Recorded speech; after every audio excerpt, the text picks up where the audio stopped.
আমরা শুরু করি। হ্যাঁ, বিসমিল্লাহির রহমানির রহিম। তাহলে আজকে আমরা 1 ঘন্টা 45 মিনিট থেকে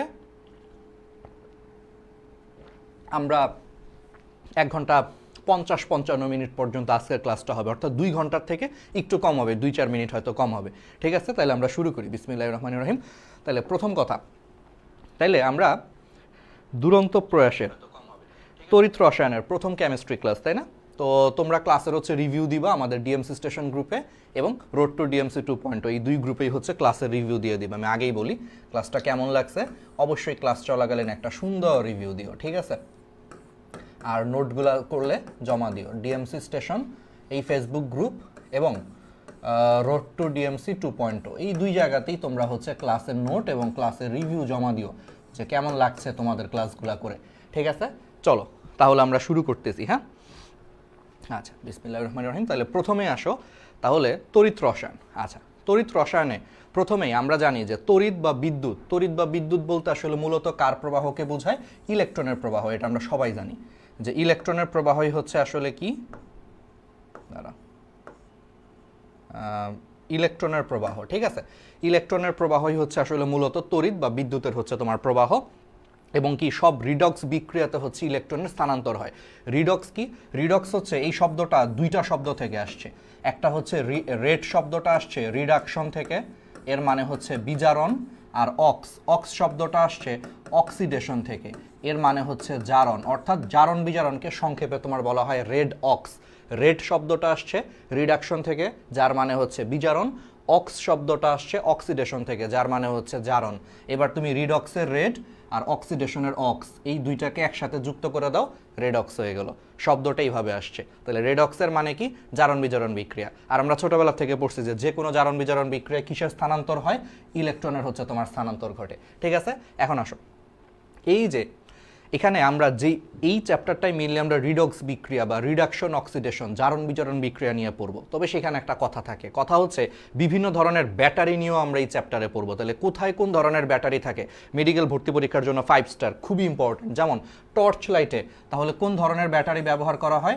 শুষ্ক ব্যাটারি ব্যবহার করা হয়। তাহলে টর্চ লাইটে কোন ধরনের ব্যাটারি ব্যবহার করা হচ্ছে? শুষ্ক ব্যাটারি ব্যবহার করা হচ্ছে।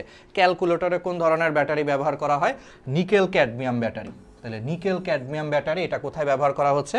ক্যালকুলেটরে হচ্ছে তোমার ব্যবহার করা হচ্ছে। ঠিক আছে, তারপরে আসো হার্টের পেসমেকার এবং ঘড়িতে কি ধরনের ব্যাটারি ইউজ করা হয়? লিথিয়াম ব্যাটারি ইউজ করা হয়। খুবই ইম্পর্টেন্ট, বইটা খুলো, বই খুললে তোমরা দেখতে পাবা। ল্যাপটপ, সেলফোন, ডিজিটাল ক্যামেরা এগুলোতে হচ্ছে রিচার্জেবল ব্যাটারি ইউজ করা হয়। অলওয়েজ একটা কথা মাথায় রাখবা, এই যে লিথিয়াম আয়ন ব্যাটারি, এই লিথিয়াম আয়ন ব্যাটারিটা হচ্ছে রিচার্জেবল ব্যাটারি। এটা কি ধরনের ব্যাটারি? রিচার্জ করা যায়, অর্থাৎ তুমি বারবার চার্জ করতে পারবা। তাহলে লিথিয়াম আয়ন ব্যাটারি যেহেতু বারবার রিচার্জ করা যায়, এই জন্য এটা কোথায় কোথায় ব্যবহৃত হয়? তোমার স্মার্টফোনে ব্যবহৃত হয়, ল্যাপটপে ব্যবহৃত হয়, ডিজিটাল ক্যামেরায় ব্যবহৃত হয়। কারণ তুমি ল্যাপটপ, স্মার্টফোন বা ডিজিটাল ক্যামেরার যে ব্যাটারিটা, তুমি কিন্তু এটা বারবার রিচার্জ করো, একটু পরপর চার্জে দাও, তাই না? তাহলে এই জন্য এগুলাতে লিথিয়াম আয়ন ব্যাটারি ইউজ করা হয়। আর শুধু লিথিয়াম ব্যাটারি এটা হচ্ছে নন রিচার্জেবল, অর্থাৎ এখানে কখনো রিচার্জ করা যায় না এগুলারে। ঠিক আছে, তাহলে এগুলো হচ্ছে নন রিচার্জেবল ব্যাটারি, অর্থাৎ এগুলাতে তুমি কোনোভাবেই রিচার্জ করতে পারবা না, শুধু লিথিয়াম ব্যাটারি। যেহেতু এগুলোকে রিচার্জ করা যায় না, এই জন্য এগুলো হচ্ছে হার্টের পেসমেকারে হচ্ছে ব্যবহার করা হয়। ঠিক আছে, এগুলো আমরা ডিটেলস পড়বো। তারপরে পরিবেশ বান্ধব যদি একটা ব্যাটারির কথা আসে, যে নিচের কোন সেলটা হচ্ছে পরিবেশ বান্ধব, তাহলে fuel cell, hydrogen fuel cell এগুলো হচ্ছে পরিবেশ বান্ধব ব্যাটারি। তো যেই ধরনের ব্যাটারি ইউজ করো না কেন, দুনিয়াতে যত ব্যাটারি আছে সকল ব্যাটারিতেই হচ্ছে রিডক্স বিক্রিয়ার মাধ্যমে শক্তি উৎপাদন হয়। তাহলে বোঝা গেছে? তাহলে আরেকবার একটু বলি, তাহলে টর্চ লাইটে শুষ্ক ব্যাটারি ব্যবহার করা হয়, এগুলো পরীক্ষায় আসবে 5 স্টার। ক্যালকুলেটরে নিকেল ক্যাডমিয়াম ব্যাটারি ইউজ করা হয়। হার্টের পেসমেকারে শুধু লিথিয়াম ব্যাটারি ইউজ করা হয়। আর রিচার্জ করা যায় কোন ব্যাটারিকে? Lithium ion ব্যাটারিকে। তাহলে যেহেতু রিচার্জ করা যায়, তাহলে এগুলো কোথায় কোথায় ব্যবহৃত হয়? ল্যাপটপে, স্মার্টফোন বা সেলফোনে বা ডিজিটাল ক্যামেরায় হচ্ছে ব্যবহৃত হয়, তোমরা জানো। আর পরিবেশ বান্ধব একটা সেলের নাম কি? Hydrogen fuel cell. ঠিক আছে, ওকে। তাহলে এগুলো মুখস্থ হয়ে গেছে, তাই না? ক্লাসের পড়া ক্লাসেই হয়ে যাবে, এইগুলো পরীক্ষায় আসবে মেডিকেল ভর্তি পরীক্ষায়। আচ্ছা, এবার আসো তড়িৎ পরিবাহী এবং হচ্ছে এর প্রকারভেদ। তাহলে আমরা এখন একটু তড়িৎ পরিবাহী এবং হচ্ছে এর প্রকারভেদে আমরা একটু চলে যাই। হ্যাঁ, আচ্ছা, তাহলে এই যে তড়িৎবাহী এবং এর প্রকারভেদ, তাহলে প্রথমে আসো যে এই যে আমাদের অফিসে, কারখানায় বিদ্যুতের তার বলতে আমরা মূলত কোন ধরনের তার ব্যবহার করি? কপার তার। তোমরা দেখবা কিছু কিছু তার আছে, হ্যাঁ, ওই তারগুলা বাইরে হচ্ছে তোমার কালো, আসলে কি বাইরে একটা আবরণ দেওয়া থাকে, বাট অ্যাকচুয়াল তার হচ্ছে লাল লাল তার। তোমরা কি এটা কখনো দেখছো যে তোমরা বাসা বাড়িতে যে তার ইউজ করো, দেখবা সেই তারটাকে যদি কোনো কারণে কেটে ফেলে দেখবা যে ভিতরে লাল লাল তার দেখা যায়, ওইটা হচ্ছে আসলে আসল তার ওইটা হচ্ছে কপার দিয়ে তৈরি, বুঝছো? কপার ধাতুর কালার হচ্ছে এরকম লালচে, কপার ধাতু। তাহলে বাসা বাড়িতে যেই তার ইউজ করা হয় সেই তার কি দিয়ে তৈরি? কপার ধাতু দিয়ে তৈরি। লাল লাল যে তারগুলা ভিতরে কাটলে পাওয়া যায় ওইটাই অ্যাকচুয়াল তার, লালচে। আর রাস্তায় হচ্ছে ওই যে বড় বড় যে লাইন দেখো না, বিদ্যুতের যে লাইনগুলা, সেইখানে যে মোটা তার ব্যবহার করা হয় সেইগুলো হচ্ছে ধাতুর সংকর ইউজ করা হয়। তাহলে পরীক্ষায় আসবে বাসা বাড়ির তার কি দিয়ে তৈরি? কপার দিয়ে তৈরি, ঠিক আছে। আর রাস্তাঘাটের তারগুলা কি দিয়ে তৈরি? সংকর ধাতু দিয়ে তৈরি। আচ্ছা, এখন এখান থেকে আসো তড়িৎ পরিবাহীর ফার্স্টে আমরা সংজ্ঞায় চলে আসি। তড়িৎ পরিবাহী শব্দের মানে হচ্ছে যারা কোনো কিছুকে পরিবহন করতে পারে। কি করতে পারে? পরিবহন করতে পারে। তাইলে যেসব ধাতব অধাতব পদার্থের মধ্য দিয়ে তড়িৎ চলাচল করতে পারে এদেরকে কি বলা হয়? তড়িৎ পরিবাহী বলা হয়, ঠিক আছে। তাহলে কপার তার হচ্ছে তোমার ধাতব পরিবাহী, কারণ এগুলা তড়িৎ পরিবহন করতে পারে। বলো তো একটা অধাতুর নাম বলো যে অধাতু তড়িৎ পরিবহন করতে পারে, সেটা হচ্ছে গ্রাফাইট, ঠিক আছে। গ্রাফাইট হচ্ছে তোমার কি জানো? গ্রাফাইট হচ্ছে একটা অধাতব পরিবাহী, অর্থাৎ গ্রাফাইট ধাতু না, কিন্তু সেটা ধাতুর মতো তড়িৎ পরিবহন করতে পারে, ঠিক আছে। তাহলে যারা তড়িৎ পরিবহন করতে পারে তারা হচ্ছে তড়িৎ পরিবাহী। আচ্ছা, এবার বলো, তোমরা পড়ছো পর্যায় সারণীতে একমাত্র তরল পদার্থের নাম কোনটা? আমার সাথে সাথে মুখ দিয়ে বলো, মার্কারি বা পারদ। পর্যায় সারণীতে একমাত্র তরল ধাতু, মানে তরল পদার্থ না, তরল ধাতু। পর্যায় সারণীতে একমাত্র তরল ধাতু হচ্ছে তোমার মার্কারি বা পারদ। তাইলে যেহেতু মার্কারি বা পারদ তরল ধাতু, কোনো সমস্যা নাই, কিন্তু এটা তো ধাতু, তাহলে ধাতু কি করে? তড়িৎ পরিবহন করে। এই জন্য একমাত্র তরল পদার্থ হিসেবে তড়িৎ পরিবহন করে কোন ধাতুটা? পারদ বা মার্কারি। পরীক্ষা যদি আসে পারা যাবে না। পর্যায় সারণীতে একমাত্র তরল ধাতু হচ্ছে মার্কারি বা পারদ। আর যে কোনো ধাতুই তড়িৎ পরিবহন করে, এই জন্য একমাত্র তরল ধাতু হিসেবে কে তড়িৎ পরিবহন করে? মেডিকেল আসতে পারে, মার্কারি বা পারদ, ঠিক আছে। এবার আসো তড়িৎ অপরিবাহী। তাহলে তড়িৎ অপরিবাহী তো বুঝতেই পারতেছো, তাহলে তড়িৎ অপরিবাহী কোনগুলা বলো? তাহলে মানে কি? মেডিকেলের ভাষায় বলি অ শব্দের মানে হচ্ছে না, তার মানে যারা তড়িৎ পরিবহন করতে পারে না তাদেরকে অপরিবাহী, বা এটাকে ইংলিশে বলা হয় ইনসুলেটর। তাইলে এই যে আমরা বাসা বাড়িতে যে তারগুলা ব্যবহার করি, দেখবা এই তারগুলাকে তুমি খালি হাতে ধরো, দেখবা খালি হাতে ধরলেও তুমি শক খাচ্ছ না। কেন শক খাচ্ছ না? আসল তার হচ্ছে ওই যে ভিতরে লাল লাল কপার তার, কিন্তু সেই লাল লাল কপার তারের উপরে দেখবা প্লাস্টিকের আবরণ দেওয়া থাকে, কালো প্লাস্টিকের আবরণ দেওয়া থাকে। এই জন্য তুমি সরাসরি আসলে লাল লাল তারগুলাকে তুমি ধরতেছো না। তুমি কাকে ধরতেছো? এই লাল লাল তারের উপরে এই যে প্লাস্টিকের আবরণ দেওয়া কালো কালারের, তুমি সেইটাকে ধরতেছো, এই জন্য তুমি শক খাচ্ছ না। তাহলে এই যে নর্মাল কপার তারের উপর এই যে প্লাস্টিক অথবা রাবারের কালো কালারের যে আবরণ দেওয়া হয়, এটাই হচ্ছে আসলে ইনসুলেটর বা তড়িৎ অপরিবাহী। এটা দেওয়ার কারণ কি? যাতে তুমি শক না খাও, যাতে তারের সাথে সংস্পর্শ হইলে তুমি শক না খাও। এই জন্য লাল লাল তারের উপর ইনসুলেটর বা কি তড়িৎ অপরিবাহী পদার্থের আবরণ দেওয়া হয়। এবার আসো তড়িৎ পরিবাহীর শ্রেণী বিভাগ। আচ্ছা, তড়িৎ পরিবাহী মানে যারা তড়িৎ পরিবহন করে, এটারে আমরা তিনটা ভাগে হচ্ছে ভাগ করতে পারি। একটা হচ্ছে তড়িৎ সুপরিবাহী। বলো মেডিকেলে সু শব্দের মানে হচ্ছে সহজে। সু মানে কি ভাই? সু মানে হচ্ছে সহজে, অর্থাৎ এরা খুব সহজে কি করতে পারে? তড়িৎ পরিবহন করতে পারে। তাহলে যারা খুব সহজেই তড়িৎ পরিবহন করতে পারে তাদেরকে তড়িৎ সুপরিবাহী বলা হয়। পৃথিবীতে যত ধাতু আছে সকল ধাতু হচ্ছে তোমার তড়িৎ সুপরিবাহী, মনে রাখবা। পৃথিবীতে যত ধাতু আছে সকল ধাতু হচ্ছে তড়িৎ সুপরিবাহী। তাহলে ধাতুর মধ্যে কি কি এক্সাম্পল আছে তুমি আমার থেকে ভালো জানো। Copper, aluminium, iron, zinc, silver, এগুলা সবই ধাতু। তাহলে যে কোনো ধাতু, পৃথিবীর সব ধাতুই সহজে বিদ্যুৎ পরিবহন করতে পারে, এই জন্য এগুলো হচ্ছে সুপরিবাহী, ঠিক আছে। এবার আসো অর্ধ পরিবাহী, বা এটাকে ইংলিশে বলা হয় সেমি কন্ডাক্টর। তোমরা এগুলা পারো, দেখো পারা জিনিস তো আমি দ্রুত পড়ায় যাচ্ছি, পারা জিনিস এই জন্য আমি দ্রুত পড়ায় যাচ্ছি, আমরা কঠিন জিনিস একটু সময় দিয়ে পড়বো, ঠিক আছে। তাহলে অর্ধ পরিবাহী বা সেমি কন্ডাক্টর মানে বুঝতেই পারতেছো অর্ধেক, অর্থাৎ এরা সুপরিবাহীও না আবার এরা কি অপরিবাহীও না, মাঝামাঝি। তুমি সখিনাকেও ভালোবাসো না, জরিনাকেও ভালোবাসো না, তুমি মনে করো মাঝখানে আরেকজনকে ভালোবাসো, তাহলে কি তুমি অর্ধেক, ঠিক আছে, মধ্য রাস্তায় আছো, এরকম আর কি। তাহলে এরা সুপরিবাহীও না অপরিবাহীও না, মাঝামাঝি। তাহলে যেসব পদার্থের তড়িৎ পরিবহন করার ক্ষমতা পরিবাহী এবং অপরিবাহীর মাঝামাঝি, তাহলে যাদের তড়িৎ পরিবহন করার ক্ষমতা হচ্ছে পরিবাহী এবং অপরিবাহী এই দুইটার মাঝামাঝি তাদেরকে হচ্ছে অর্ধপরিবাহী বা সেমিকন্ডাক্টর বলা হয়। পরীক্ষায় এক্সাম্পল আসবে অর্ধপরিবাহী বা সেমিকন্ডাক্টরের এক্সাম্পল কি, দুইটা ফেমাস এক্সাম্পল আছে, ঠিক আছে, সিলিকন এবং জার্মেনিয়াম। এটা তোমার ভাই এমনিতেই মনে থাকবে, সিলিকন এবং জার্মেনিয়াম। তাহলে সিলিকন এবং জার্মেনিয়াম হচ্ছে অর্ধপরিবাহী পদার্থের হচ্ছে তোমার এক্সাম্পল। তাহলে পরীক্ষায় যদি আমরা তোমাদেরকে যদি বলি, হ্যাঁ, তাহলে অর্ধপরিবাহী পদার্থের এক্সাম্পল হচ্ছে সিলিকন ও জার্মেনিয়াম, ঠিক আছে, এগুলো লিখতে পারো, এগুলো পরীক্ষায় অনেক বেশি আসে। আচ্ছা, এখন এই যে অর্ধপরিবাহী বা এগুলাকে আমরা কি বলতে পারি, সেমিকন্ডাক্টর, ঠিক আছে। এখন একটা কথা আছে এখানে, এই যে অর্ধপরিবাহী বা সেমিকন্ডাক্টর বলতে সিলিকন এবং জার্মেনিয়ামকে বুঝতেছি, এরা পর্যায় সারণীর কত নম্বর গ্রুপের মৌল বলো তো? এরা হচ্ছে আধুনিক পর্যায় সারণী চিন্তা করলে এরা হচ্ছে গ্রুপ 14 এর মৌল। তাহলে আধুনিক পর্যায় সারণী চিন্তা করলে হচ্ছে এরা কত? এরা হচ্ছে গ্রুপ 14 এর মৌল। কিন্তু যদি আমি একটু আগেকার দিনের পর্যায় সারণী চিন্তা করি, আগেকার দিনে কিন্তু পর্যায় সারণীতে 8টা গ্রুপ ছিল, তোমরা জানো এটা। বর্তমানে গ্রুপ কয়টা? 18টা। এটা হচ্ছে আধুনিক পর্যায় সারণী। কিন্তু আগেকার দিন বলতে আজকে থেকে 40-50 বছর আগেও পর্যায় সারণীতে গ্রুপ ছিল 8টা। তাহলে সেইভাবে যদি আমরা চিন্তা করি, সেইভাবে চিন্তা করলে আজকে যেটা গ্রুপ 14 সেটা আগেকার দিনে ছিল গ্রুপ 4A। সেটা আগেকার দিনে কত ছিল? গ্রুপ 4A ছিল। তাহলে মেডিকেল ভর্তি পরীক্ষায় কিন্তু এই দুইটা অপশনের যে কোনো একটা অপশন আসবে, যে অর্ধপরিবাহী বা সেমিকন্ডাক্টর পর্যায় সারণীর কত নম্বর গ্রুপের মৌল, হয় গ্রুপ 14 অথবা আগেকার দিনে নিয়মে চিন্তা করলে গ্রুপ 4A। যাহাই আগেকার দিনে গ্রুপ 4A ছিল তাহাই আজকের দিনে হচ্ছে গ্রুপ 14 হয়ে গেছে, ঠিক আছে, পারা যাবে। তাহলে এটা কিন্তু খুবই ইম্পর্টেন্ট। আচ্ছা,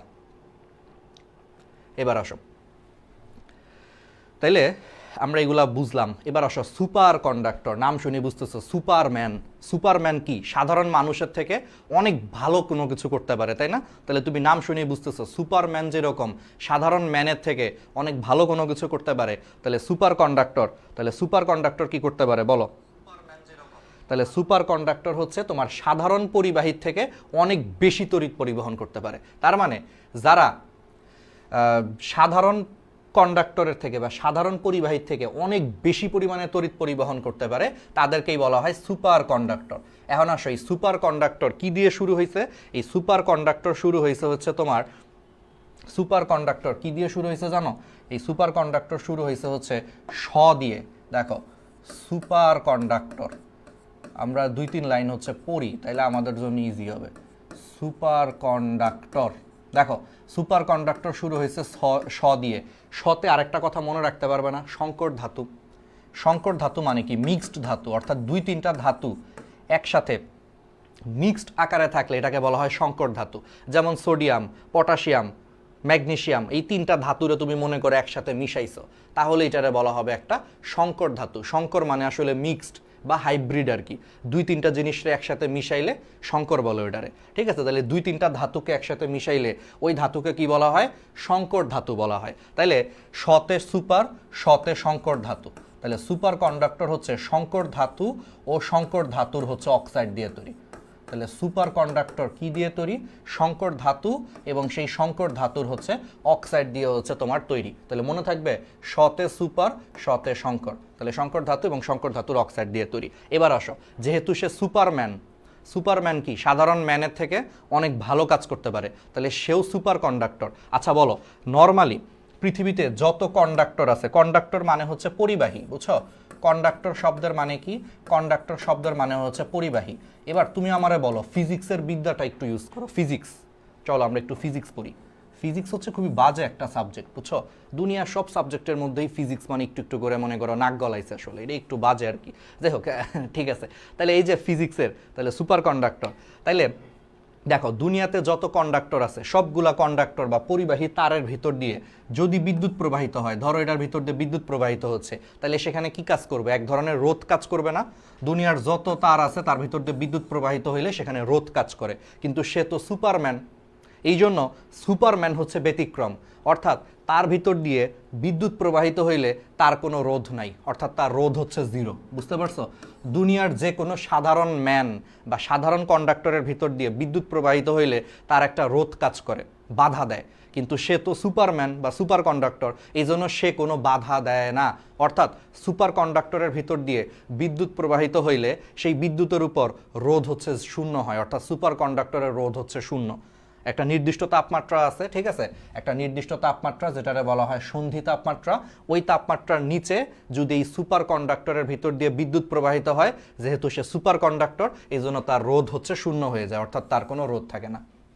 ক্লিয়ার? এবার আমারে বলো, তাহলে কোনো জিনিসের যদি রোধ না থাকে, রোধ মানে কি? বাধা, যে একটা তারের ভিতর দিয়ে যখন বিদ্যুৎ প্রবাহিত হবে তারটা তাকে কি করবে? বাধা দিবে। এখন মনে করো বাধাই নাই, তাহলে কি হবে? বিনা বাধায় হচ্ছে তোমার কি হবে? তড়িৎ পরিবহন হবে। আর যদি বিনা বাধায় তড়িৎ পরিবহন হয় তাহলে এখানে কি কোনো বিদ্যুতের অপচয় হবে বলো তো? কারণ এখন কোনো বাধাই পাচ্ছে না, রোধ শূন্য মানে বাধা শূন্য, তার মানে বিনা বাধায় বিদ্যুৎ চলতে পারবে। আর বিনা বাধায় বিদ্যুৎ চললে বিদ্যুতের কোনো অপচয় হবে না, তার মানে এখানে অপচয় জিরো, কারণ কোনো বাধা নাই, এই জন্য সে বিনা বাধায় চলাচল করতে পারতেছে। আর বিনা বাধায় যেহেতু চলাচল করতে পারতেছে মানে কোনো শক্তি খরচ হচ্ছে না, এই জন্য এখানে বিদ্যুতের লস জিরো, অর্থাৎ এখানে কোনো শক্তির অপচয় হয় না, অপচয় শূন্য হয় এখানে। ঠিক আছে? তাহলে বুঝছো? একদম ক্লিয়ার না? ক্রিস্টাল ক্লিয়ার না? এটাই হচ্ছে কনসেপ্ট। আচ্ছা, এবার আসো এক্সাম্পল আসতে পারে। তাহলে এক্সাম্পল কি? যেহেতু এটা সংকর ধাতু বলছি, তাহলে তুমি অপশনে দেখবা দুইটা বা তিনটা ধাতু একসাথে মিক্সড থাকবে। যেটাই দুইটা বা তিনটা ধাতু অপশনে একসাথে মিক্সড থাকবে সেটাই হচ্ছে সংকর ধাতু। যেমন দেখো এখানে দুইটা ধাতু মিক্সড আছে, জার্মেনিয়াম আর নিকোবিডিয়াম মিক্সড আছে। এখানে দেখো তিনটা ধাতু মিক্সড আছে, বেরিয়াম, কপার আর ইট্রিয়াম, বেরিয়াম, কপার, তিনটা ধাতু মিক্সড আছে। এগুলো সংকর ধাতু, বুঝতেই পারতেছো। তাহলে অপশনে যেখানে দেখবা দুই বা ততোধিক ধাতু একসাথে মিক্সড আকারে আছে, ওইটাই হচ্ছে অ্যান্সার, কারণ ওইটাই সংকর ধাতু। এই সংকর ধাতু দিয়ে সুপার কন্ডাক্টর তৈরি করা হয়। তাহলে আশা করি পুরা জিনিসটা, কনসেপ্টটা হচ্ছে ক্লিয়ার। রোধ শূন্য, এই জন্য কোনো বাধা নাই, বিনা বাধায় চলাচল করতে পারে, এই জন্য বিদ্যুতের কোনো অপচয় হয় না। ব্যাস, এটাই সুপার কন্ডাক্টর। আর শতে সুপার, শতে সংকর, এই জন্য সংকর ধাতু। পরীক্ষার অপশনে যত মিক্সড জিনিস দেখবা, মিক্সড কোনো কিছু দেখলেই বুঝবে এটা হচ্ছে সংকর ধাতু। অপশন দেখেই অ্যান্সার করতে পারবা, মুখস্থ করা লাগবে না। এবার আসো তড়িৎ পরিবাহীর প্রকারভেদ। আচ্ছা, এবার আসো, এতক্ষণ আমরা পড়ছি তড়িৎ পরিবাহীকে তিন ভাগে ভাগ করা যায়, এটা হচ্ছে বৈশিষ্ট্যের উপর ভিত্তি করে। এবার আমরা পড়ব যে তড়িৎ পরিবহনটা কিভাবে হয়, তড়িৎ পরিবহনের মেকানিজমটা কি, সেই মেকানিজম বা কিভাবে তড়িৎ পরিবহন করে তার উপর ভিত্তি করে আমরা তড়িৎ পরিবাহীকে আবার দুই ভাগে হচ্ছে ভাগ করতে পারি। একটা হচ্ছে ইলেকট্রনীয় বা ধাতব পরিবাহী, মানে সে কিভাবে পরিবহন হয় তার উপর ভিত্তি করে হচ্ছে দুই ভাগে ভাগ করা যায়, ইলেকট্রনীয় বা ধাতব পরিবাহী, আর একটা হচ্ছে তোমার তড়িৎ বিশ্লেষ্য পরিবাহী। ঠিক আছে? তাহলে ইলেকট্রনীয় বা ধাতব পরিবাহী এবং আরেকটা কি? তড়িৎ বিশ্লেষ্য পরিবাহী। তাহলে এবার আসো, তাহলে ইলেকট্রনীয় বা ধাতব পরিবাহী, বুঝতেই পারতেছো, যারা ইলেকট্রন আদান প্রদানের মাধ্যমে যারা আসলে তড়িৎ পরিবহন করে তাদেরকেই হচ্ছে তোমার ইলেকট্রনীয় পরিবাহী বা ধাতব পরিবাহী বলা হয়। তাহলে পৃথিবীতে যত ধাতু আছে সকল ধাতুই ইলেকট্রন আদান প্রদানের মাধ্যমেই আসলে তড়িৎ পরিবহন করে, এই জন্য সকল ধাতুই হচ্ছে ইলেকট্রনীয় পরিবাহী বা ধাতব পরিবাহী। এখানে একটা এক্সেপশন আছে, সেটা হচ্ছে গ্রাফাইট অধাতু, কিন্তু সেটা অধাতু হওয়া সত্ত্বেও গ্রাফাইট ওই ইলেকট্রন আদান প্রদানের মাধ্যমে তড়িৎ পরিবহন করে, এই জন্য গ্রাফাইটও হচ্ছে ইলেকট্রনীয় বা ধাতব পরিবাহী। তাহলে অধাতু হওয়া সত্ত্বেও কে ধাতব পরিবাহী বা ইলেকট্রনীয় পরিবাহী হিসেবে কাজ করে? অ্যান্সার কি? গ্রাফাইট। ঠিক আছে? তাহলে এটা কিভাবে করে, আসলে জিনিসটা কি তোমাকে একটু সংক্ষেপে হচ্ছে আমি তোমার একটু বলি। এগুলো হচ্ছে বেসিক কনসেপ্ট। দেখো কনসেপ্ট কারে বলে সব কিছু আমরা জানবো। এবার আসো, আমরা এখন একটা ধাতুর ক্যালাস আঁকবো। ধাতুর ক্যালাস, বা এটা কি ইংলিশে তোমার বলা হয় ল্যাটিস। ক্যালাস কি ইংলিশে কি বলা হয়? ক্যালাস কি ইংলিশে তোমার বলা হয় ল্যাটিস।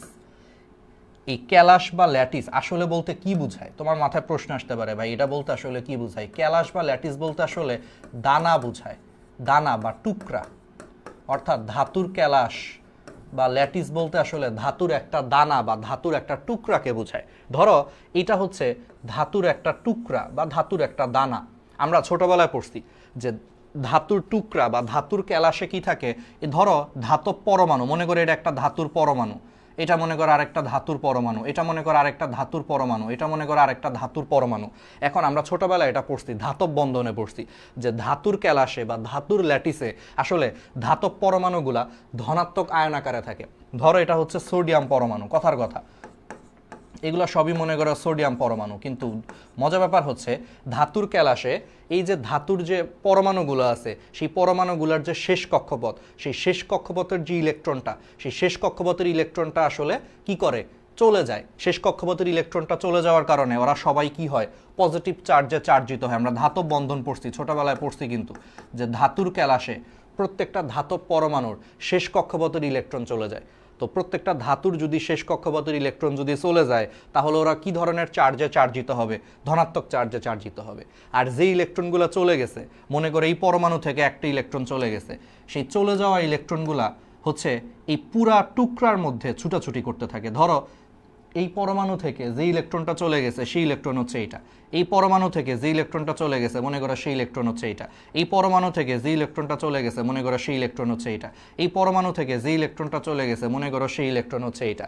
তাইলে প্রত্যেকটা ইলেকট্রন ওই শেষ কক্ষপথ থেকে হচ্ছে বের হয়ে পুরা টুকরার মধ্যে, পুরা টুকরা বা ক্যালাসের মধ্যে মুক্তভাবে হচ্ছে তোমার ছুটাছুটি করতে থাকে। তো মুক্তভাবে ছুটাছুটি করতে থাকার কারণে এই যে মুক্ত যে ইলেকট্রনগুলো আছে, এই জন্য ধাতুর ক্যালাসে আসলে মুক্ত ইলেকট্রন পাওয়া যায়। এবার বুঝছো? আর এই মুক্ত ইলেকট্রনগুলো আলটিমেটলি কি করে, তড়িৎ বা বিদ্যুৎ পরিবহন করে। এই জন্য এগুলারে বলা হয় ইলেকট্রনীয় পরিবাহী বা ধাতব পরিবাহী। Clear? It's nano recap time. আরেকবার বলি, তাহলে ধাতুর ক্যালাস বা ধাতুর ল্যাটিসে আসলে কি হয়, যে প্রত্যেকটা ধাতুই তার শেষ কক্ষপথের ইলেকট্রন ত্যাগ করে ধনাত্মক আয়ন আকারে অবস্থান করে। আর সেই ইলেকট্রনগুলা কি হয়, এই পরমাণু থেকে মুক্ত হয়ে যায়। পরমাণু থেকে মুক্ত হয়ে সেই ইলেকট্রনটা তখন পুরা টুকরার মধ্যে মুক্তভাবে হচ্ছে তোমার ছুটাছুটি করতে থাকে। পুরা টুকরার মধ্যে কি করতে থাকে, মুক্তভাবে হচ্ছে তোমার ছুটাছুটি করতে থাকে। অর্থাৎ এই জন্য ধাতুর ক্যালাসে সঞ্চারণশীল মুক্ত ইলেকট্রন পাওয়া যায়। কি পাওয়া যায়? সঞ্চারণশীল মুক্ত ইলেকট্রন হচ্ছে তোমার পাওয়া যায় ধাতুর ক্যালাসে। এটাই বলছে। তাহলে দেখছো এই যে ধাতুর ক্যালাসে এই যে দেখো এক বা একাধিক এই যে সঞ্চারণশীল মুক্ত ইলেকট্রন থাকে, এই সঞ্চারণশীল মুক্ত ইলেকট্রনগুলাই আলটিমেটলি কি করে, তড়িৎ পরিবহন করে। এই জন্য এগুলার হচ্ছে ধাতব বা ইলেকট্রনীয় পরিবাহী বলে। আশা করি হচ্ছে ক্লিয়ার। আর কিছু আছে আয়নিক যৌগ আছে, কিছু আয়নিক যৌগ আছে যেমন সোডিয়াম ক্লোরাইড, এগুলা গলিত অবস্থায় বা জলীয় দ্রবণে হচ্ছে তোমার ধনাত্মক এবং ঋণাত্মক আয়নে পরিণত হয়। যেমন দেখো এগুলো হচ্ছে কি, এরা হচ্ছে ধাতুর ক্যালাস। ঠিক আছে, আমি ধাতুর ক্যালাস আঁকছি। এবার আসো আমি আয়নিক যৌগগুলো আঁকি। ধরো এটা হচ্ছে সোডিয়াম ক্লোরাইড।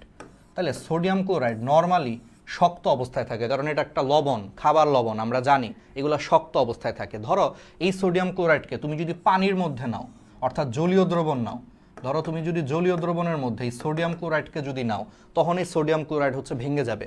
ভেঙে যে সোডিয়াম আয়ন আলাদা হয়ে যাবে, আবার ক্লোরাইড আয়ন কিন্তু আলাদা হয়ে যাবে, তাই না, জলীয় দ্রবণে। অর্থাৎ তাহলে আয়নিক যৌগগুলা জলীয় দ্রবণে অথবা গলিত অবস্থায় তারা আয়নে ভেঙে যায়, অর্থাৎ সোডিয়াম আয়ন এবং ক্লোরাইড আয়ন আলাদা হয়ে যায়। আর যখনই এরা জলীয় দ্রবণে বা গলিত অবস্থায় যখন আয়নে ভেঙে যায়, আয়নে ভেঙে যাওয়ার পরে তখন এই যে আয়নগুলো আছে না, এই আয়নগুলা হচ্ছে তোমার তড়িৎ পরিবহন করে। কেমনে তড়িৎ পরিবহন করে?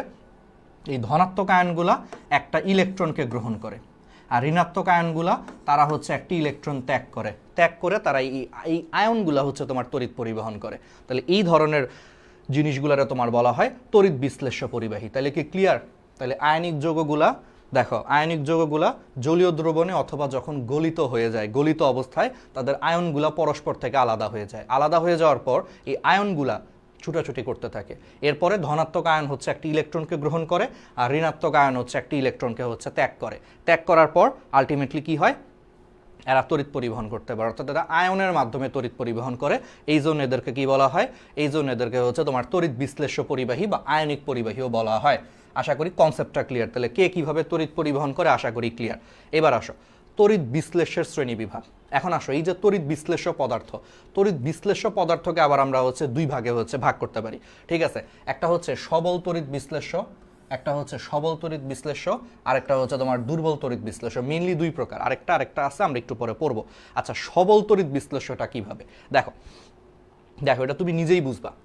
দেখো এই যে আয়নিক যৌগগুলা, হ্যাঁ, ধরো এটা হচ্ছে জলীয় দ্রবণ।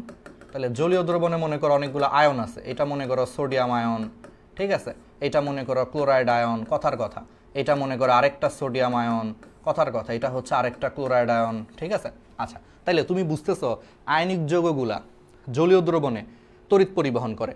কারা তড়িৎ পরিবহন করে? এই আয়নগুলা তড়িৎ পরিবহন করে। তাহলে এই আয়নের সংখ্যা দেখো, এই আয়নগুলার সংখ্যা যত বেশি হবে তত বেশি তড়িৎ পরিবহন করবে না? কারণ আমরা বলতেছি যে আয়নিক যৌগগুলা জলীয় দ্রবণে বা বিগলিত অবস্থায় কি হয়, এদের আয়নগুলাই আলটিমেটলি হচ্ছে তড়িৎ পরিবহন করে। এর মধ্যে ধনাত্মক আয়নগুলা হচ্ছে ইলেকট্রনকে গ্রহণ করে তড়িৎ পরিবহন করে, আর ঋণাত্মক আয়নগুলা হচ্ছে যেহেতু মাইনাস একটা ইলেকট্রন বেশি আছে, ঋণাত্মক আয়নগুলা সেই একটা ইলেকট্রন যে বেশি আছে সেই ইলেকট্রন ত্যাগ করে তড়িৎ পরিবহন করে। তার মানে এখানে আলটিমেটলি তড়িৎ পরিবহন করে কারা? এই আয়নগুলা হচ্ছে তোমার তড়িৎ পরিবহন করে। ঠিক আছে? আচ্ছা, তাহলে যেটা হয়, তাহলে আয়নের সংখ্যা যত বেশি হবে, তাহলে এখান থেকে কি আমি বলতে পারি যেহেতু এখানে আয়নগুলা তড়িৎ পরিবহন করে, তাহলে আয়নের সংখ্যা যত বেশি হবে তত বেশি তড়িৎ পরিবহন হবে। তাহলে আয়নের সংখ্যা যত বেশি হবে তত বেশি কি হবে বলো তো? তত বেশি হচ্ছে তোমার তড়িৎ পরিবহন হবে। এটাই তো নিয়ম, আয়নের সংখ্যা যত বেশি তড়িৎ পরিবহন হবে তত বেশি। তাহলে এবার আমারে বলো, তাহলে কিছু কিছু আয়নিক যৌগ আছে যারা জলীয় দ্রবণে 70 থেকে 100% আয়নিত হয়, অর্থাৎ এরা 70 থেকে 100% আয়নিত হওয়ায় এরা অনেক বেশি পরিমাণে আয়ন উৎপন্ন করে। আর যেহেতু এরা বেশি পরিমাণে আয়ন উৎপন্ন করে, তার মানে আয়নের সংখ্যা বেশি, আয়নের সংখ্যা বেশি হইলে এরা তড়িৎ পরিবহনও করে হচ্ছে বেশি। এই জন্য এদেরকে বলা হয় সবল তড়িৎ বিশ্লেষ্য। এরা সবল, শক্তিশালী, এই জন্য এদেরকে বলা হয় সবল তড়িৎ বিশ্লেষ্য। ক্লিয়ার হয়ে গেছে? এখন আসো, তাইলে এক্সাম্পল কি পরীক্ষায় আসতে পারে? সবল তড়িৎ বিশ্লেষের এক্সাম্পল কি? তুমি অলরেডি বুঝে ফেলছো, সবল তড়িৎ বিশ্লেষ্য মানে এরা তড়িৎ পরিবহন করে বেশি। আর যেহেতু এরা তড়িৎ পরিবহন করে বেশি, তার মানে এরা জলীয় দ্রবণে আয়ন বেশি বেশি উৎপন্ন করে। আর যেহেতু জলীয় দ্রবণে বেশি বেশি আয়ন উৎপন্ন করে, তার মানে এরা বেশি বেশি আয়নিত হয়, অর্থাৎ 70 থেকে 100% আয়নিত হয়। এবার তুমি কেমিস্ট্রির বেসিক চিন্তা করো, কারা বেশি বেশি আয়নিত হয় বলো তো? তীব্র অ্যাসিড, তীব্র ক্ষার, আর হচ্ছে লবণগুলা। তুমি এগুলা জানো, তীব্র অ্যাসিড, তীব্র ক্ষার এবং লবণ এইগুলা বেশি বেশি আয়নিত হয়। এই জন্য সবল তড়িৎ বিশ্লেষের এক্সাম্পল হচ্ছে তীব্র অ্যাসিড, তীব্র ক্ষার এবং লবণ। এবার আসো, তুমি তীব্র ক্ষার আজ পর্যন্ত কয়টা তীব্র ক্ষারের নাম শুনছো? দুইটাই সবচেয়ে বেশি শুনছো, সোডিয়াম হাইড্রোক্সাইড, পটাশিয়াম হাইড্রোক্সাইড। দেখো মিলছে? দেখো এই যে তীব্র অ্যাসিড, তীব্র ক্ষার, দেখো তীব্র ক্ষার, এই জন্য এগুলো সবল তড়িৎ বিশ্লেষ্য। আজ পর্যন্ত তুমি কয়টা তীব্র অ্যাসিডের নাম শুনছো? Sulphuric acid, nitric acid, hydrochloric acid. দেখো এই যে sulphuric acid, nitric acid, hydrochloric acid, এগুলো হচ্ছে সবল তড়িৎ বিশ্লেষ্য। এবার আসো লবণ, আজ পর্যন্ত তুমি কয়টা লবণের নাম শুনছো? সবচেয়ে বেশি শুনছো দুইটা, সোডিয়াম ক্লোরাইড, পটাশিয়াম ক্লোরাইড। তাহলে এগুলো সবই হচ্ছে সবল তড়িৎ বিশ্লেষ্য। তার মানে বুঝছো, তীব্র অ্যাসিড, তীব্র ক্ষার এবং লবণগুলো হচ্ছে সবল তড়িৎ বিশ্লেষ্য। তাহলে তীব্র ক্ষার বললে সোডিয়াম হাইড্রোক্সাইড, পটাশিয়াম হাইড্রোক্সাইড, তীব্র অ্যাসিড বললে hydrochloric acid, nitric acid, sulphuric acid, শেষ। আর লবণ বললে সোডিয়াম ক্লোরাইড, পটাশিয়াম ক্লোরাইড। তুমি পারো এগুলা। এবার আসো, তাহলে এবার উল্টাভাবে চিন্তা করো, যারা জলীয় দ্রবণে মাত্র 1 থেকে 10% আয়নিত হয়। দেখো, তাহলে যারা জলীয় দ্রবণে মাত্র 1 থেকে 10% আয়নিত হয়, তাহলে তারা আয়ন উৎপন্ন করে কম, অর্থাৎ তাদের ক্ষেত্রে আয়নের সংখ্যা কম হয়। আর যেহেতু তাদের ক্ষেত্রে আয়নের সংখ্যা কম হয়, তাহলে আয়ন কম হইলে তড়িৎ পরিবহনও হবে কম, কারণ এই আয়নগুলাই তড়িৎ পরিবহন করে। তাহলে কম কম আয়ন উৎপন্ন হইলে কম কম তড়িৎ পরিবহন হবে, কারণ এই আয়নগুলাই তো তড়িৎ পরিবহন করতেছে, তাই না? তাহলে আয়ন যত কম হবে তড়িৎ পরিবহনও তত কমে যাবে। তাহলে তড়িৎ পরিবহন যদি তত কমে যায়, তাহলে এরা, এই জন্য এদেরকে বলা হয় দুর্বল তড়িৎ বিশ্লেষ্য। এইবার আসো, তাহলে দুর্বল তড়িৎ বিশ্লেষের এক্সাম্পল কি? আগেরটা ঠিক উল্টা।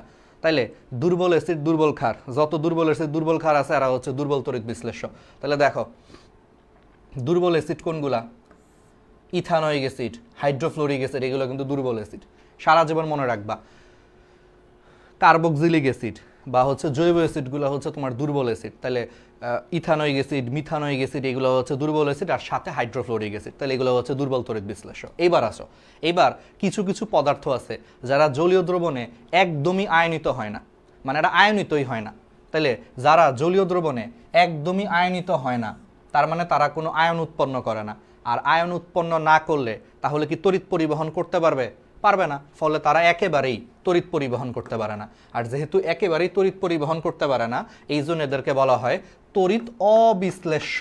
মানে কি? না, অর্থাৎ তারা জলীয় দ্রবণে একটুও আয়ন উৎপন্ন করে না। তাহলে আয়ন উৎপন্ন না করার কারণে তড়িৎ পরিবহনও করতে পারে না, এই জন্য এরা হচ্ছে তড়িৎ অবিশ্লেষ্য। এবার আসো, তড়িৎ অবিশ্লেষ্যের তাহলে এক্সাম্পল কি? আমরা যে চিনি খাই, চিনি বা সুক্রোজ, তারপরে অ্যালকোহল, এগুলো কিন্তু জলীয় দ্রবণে একটু আয়নিত হয় না। অ্যালকোহল কিন্তু কখনো পানির সাথে মিশেই না। তাহলে যেই জিনিসটা পানির সাথে মিশেই না ওটা কেমনে আয়নিত হবে? হবে না। এই জন্য অ্যালকোহল, চিনি আর হচ্ছে হাইড্রোকার্বনগুলা, এই তরল হাইড্রোকার্বনের মধ্যে একটা ফেমাস এক্সাম্পল হচ্ছে তেল। তেল, তুমি বলো ছোটবেলায় কোনোদিন জীবন আজ পর্যন্ত কোনোদিন দেখছো যে তেল পানির সাথে মিশছে? তেল কখনো পানির সাথে মিশেই নাই। তাহলে যেই জিনিসটা পানির সাথে মিশেই না ওই জিনিসটা কেমনে আয়নিত হয়? হবে না। এই জন্য তেল মানে তরল হাইড্রোকার্বন, এই জন্য তরল হাইড্রোকার্বন তড়িৎ অবিশ্লেষ্য। সেমভাবে অ্যালকোহল তড়িৎ অবিশ্লেষ্য, চিনি তড়িৎ অবিশ্লেষ্য। তাহলে চিনি, অ্যালকোহল, তেল তথা তরল হাইড্রোকার্বন এগুলা পানির সাথে মিশেই না ঠিক মতো, এই জন্য এরা হচ্ছে তড়িৎ অবিশ্লেষ্য। ওকে, তাহলে আমরা এক্সাম্পল খুব সহজেই মনে রাখতে পারবো। তাহলে এগুলো আমরা পড়ায় ফেলছি, এবার আসো জেনে নাও। দেখো তো এগুলো অলরেডি পড়ায় ফেলছি না? ধাতব বন্ধনে আবদ্ধ ধাতুর ক্যালাস জালির মধ্যে থাকা এই যে মুক্ত ইলেকট্রনগুলাই তড়িৎ পরিবহন করে। দেখো এগুলো তো আমরা পড়ায় ফেলছি। এই যে দেখো, বলছি না যে শেষ কক্ষপথের ইলেকট্রনগুলো আসলে বের হয়ে আসে, বের হয়ে তারা পুরা ক্যালাসের মধ্যে মুক্তভাবে ছুটাছুটি করতে থাকে। তাহলে এই যে পুরা ক্যালাসের মধ্যে মুক্তভাবে ছুটাছুটি করতে থাকে যে ইলেকট্রনগুলো, এই ইলেকট্রনগুলো আসলে তড়িৎ পরিবহন করে। তাহলে এটাই বলছে, পড়ায় ফেলছি। এবার দেখো কঠিন আয়নিক যৌগ এরা আলটিমেটলি কি হয়? গলিত অবস্থায় অথবা জলীয় দ্রবণে তড়িৎ পরিবহন করে। কিন্তু এরা কি কঠিন অবস্থায় তড়িৎ পরিবহন করে? না। এই জন্য কঠিন আয়নিক যৌগ তড়িৎ অপরিবাহী। মানে ব্যাপারটা কি দেখো, যখনই তুমি এটারে জলীয় দ্রবণে নিবা তখনই না সে আয়নে ভাগ হবে, আর আয়নে ভেঙে গেলে এই আয়নগুলা তড়িৎ পরিবহন করে, তখন সে তড়িৎ পরিবহন করতে পারে। কিন্তু মনে করো তুমি এই কঠিন আয়নিক যৌগ অর্থাৎ লবণ, মনে করো এটা তো একটা লবণ, মনে করো তুমি লবণটাকে কঠিন অবস্থায় রেখে দিছো, দানা আকারে রেখে দিছো, এর মধ্যে কোনো পানি মিশাও নাই। তাহলে পানি না মিশাইলে দেখো, তুমি যদি পানি না মিশাইলে এই বেটা কোনোদিন সোডিয়াম আয়ন আর ক্লোরাইড আয়নে ভাঙবে না। আর না ভাঙলে কোনোদিন তড়িৎ পরিবহন করতে পারবে না। এই জন্য কঠিন অবস্থায় আয়নিক যৌগ তড়িৎ পরিবহন করতে পারে না। তুমি তো পানিই দাও নাই, তাহলে পানি না দিলে তো ভাঙবেও না, আরও না ভাঙলে কি আসলে তড়িৎ পরিবহন করতে পারবে না। এই জন্য কঠিন আয়নিক যৌগ হচ্ছে তড়িৎ অপরিবাহী, কারণ সে কঠিন অবস্থায় তড়িৎ পরিবহন করতে পারে না। Simple logic. আচ্ছা ঠিক আছে, তাহলে আমরা এগুলো হচ্ছে পারবো, এগুলো পড়ায় ফেলছি। এবার আসো গ্রাফাইট হচ্ছে একমাত্র অধাতু। এগুলো পড়াইছি কিন্তু আমরা, ভিতরে তুমি রিডিং দিয়ে দেখো সবগুলা পড়ায় দিছি। এই যে আয়নিক যৌগ এই কারণে এই যে জলীয় দ্রবণ এবং গলিত অবস্থায় শুধু তড়িৎ পরিবহন করে, কারণ ওই সময় সোডিয়াম আয়ন এবং ক্লোরাইড আয়ন আলাদা হয়ে যায়। এরা আলাদা যখন হয় তখন এরা ইলেকট্রন গ্রহণ বর্জনের মাধ্যমে তড়িৎ পরিবহন করতে পারে। কিন্তু কঠিন অবস্থায় এরা আলাদা হইতে পারে না, পানি না থাকলে আর আলাদাও হইতে পারে না, তড়িৎ পরিবহনও করতে পারে না। ওইগুলাই বলছে আসলে। এবার আসো গ্রাফাইট হচ্ছে কার্বনের একটা রূপভেদ। গ্রাফাইটে কি ধরনের সংকরায়ন হয়? মেডিকেল ভর্তি পরীক্ষার জন্য খুবই ইম্পর্ট্যান্ট। গ্রাফাইটে হচ্ছে sp2 সংকরায়ন হয়। দুইটা কথা, ওই যে মহানগর একটা দেখছো না, দুইটা কথা মনে রাখবা, একটা হচ্ছে কর্ম আর একটা হচ্ছে কর্মফল। ঠিক আছে, বলে না ওই রকম আর কি। তাহলে দুইটা কথা রাহাত ভাইয়ের সবসময় হচ্ছে মনে রাখবা, একটা হইছে কর্ম আর একটা হচ্ছে কর্মফল।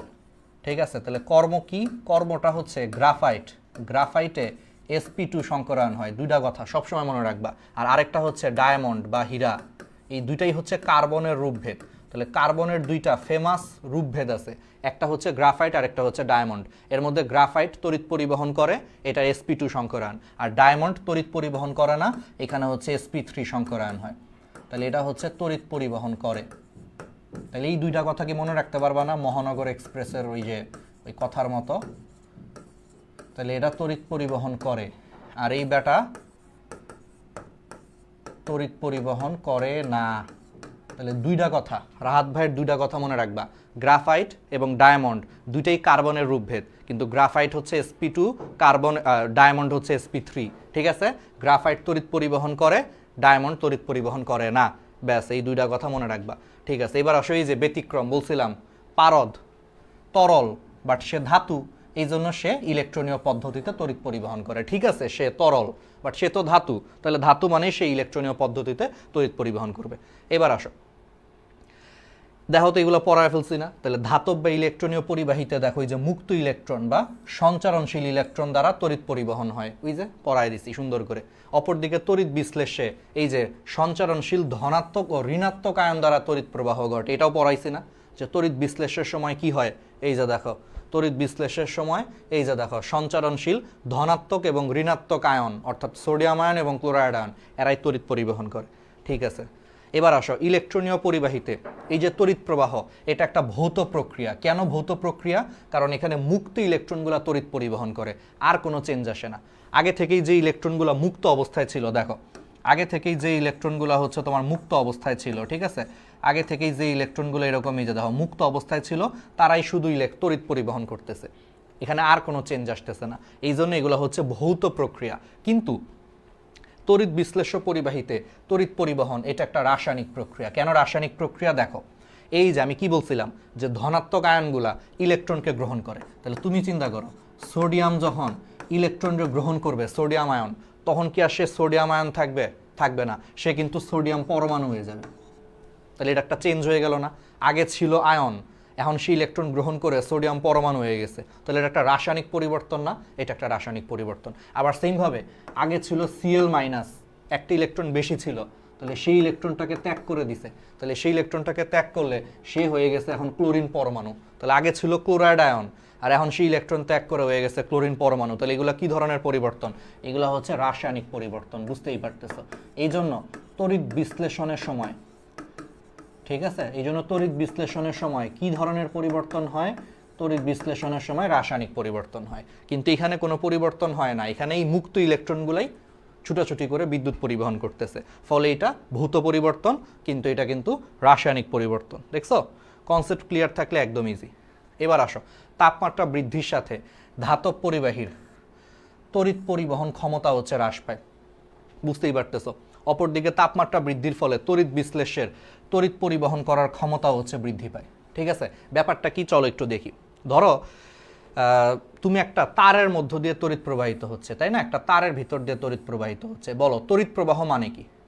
তড়িৎ প্রবাহ মানে হচ্ছে আসলে ইলেকট্রনের প্রবাহ, ইলেকট্রন যাচ্ছে। এখন এটার টেম্পারেচার যত বাড়বে, তাপমাত্রা যত বাড়বে, বা ধরো টেম্পারেচার যত বাড়বে, এই তারের নিজস্ব ইলেকট্রন আছে না, তারেরও তো ইলেকট্রন আছে ভাই, এই তারের ইলেকট্রনগুলা বেশি বেশি ছুটাছুটি করতে থাকবে। তাহলে তাপমাত্রা বাড়লে অতিরিক্ত তাপমাত্রা থেকে এরা বেশি বেশি তাপ শক্তি শোষণ করবে, আর এরা বেশি বেশি তাপ শক্তি শোষণ করলে তারের যে নিজস্ব ইলেকট্রন আছে, তারের নিজস্ব ইলেকট্রনগুলা বেশি বেশি ছুটাছুটি করতে থাকবে।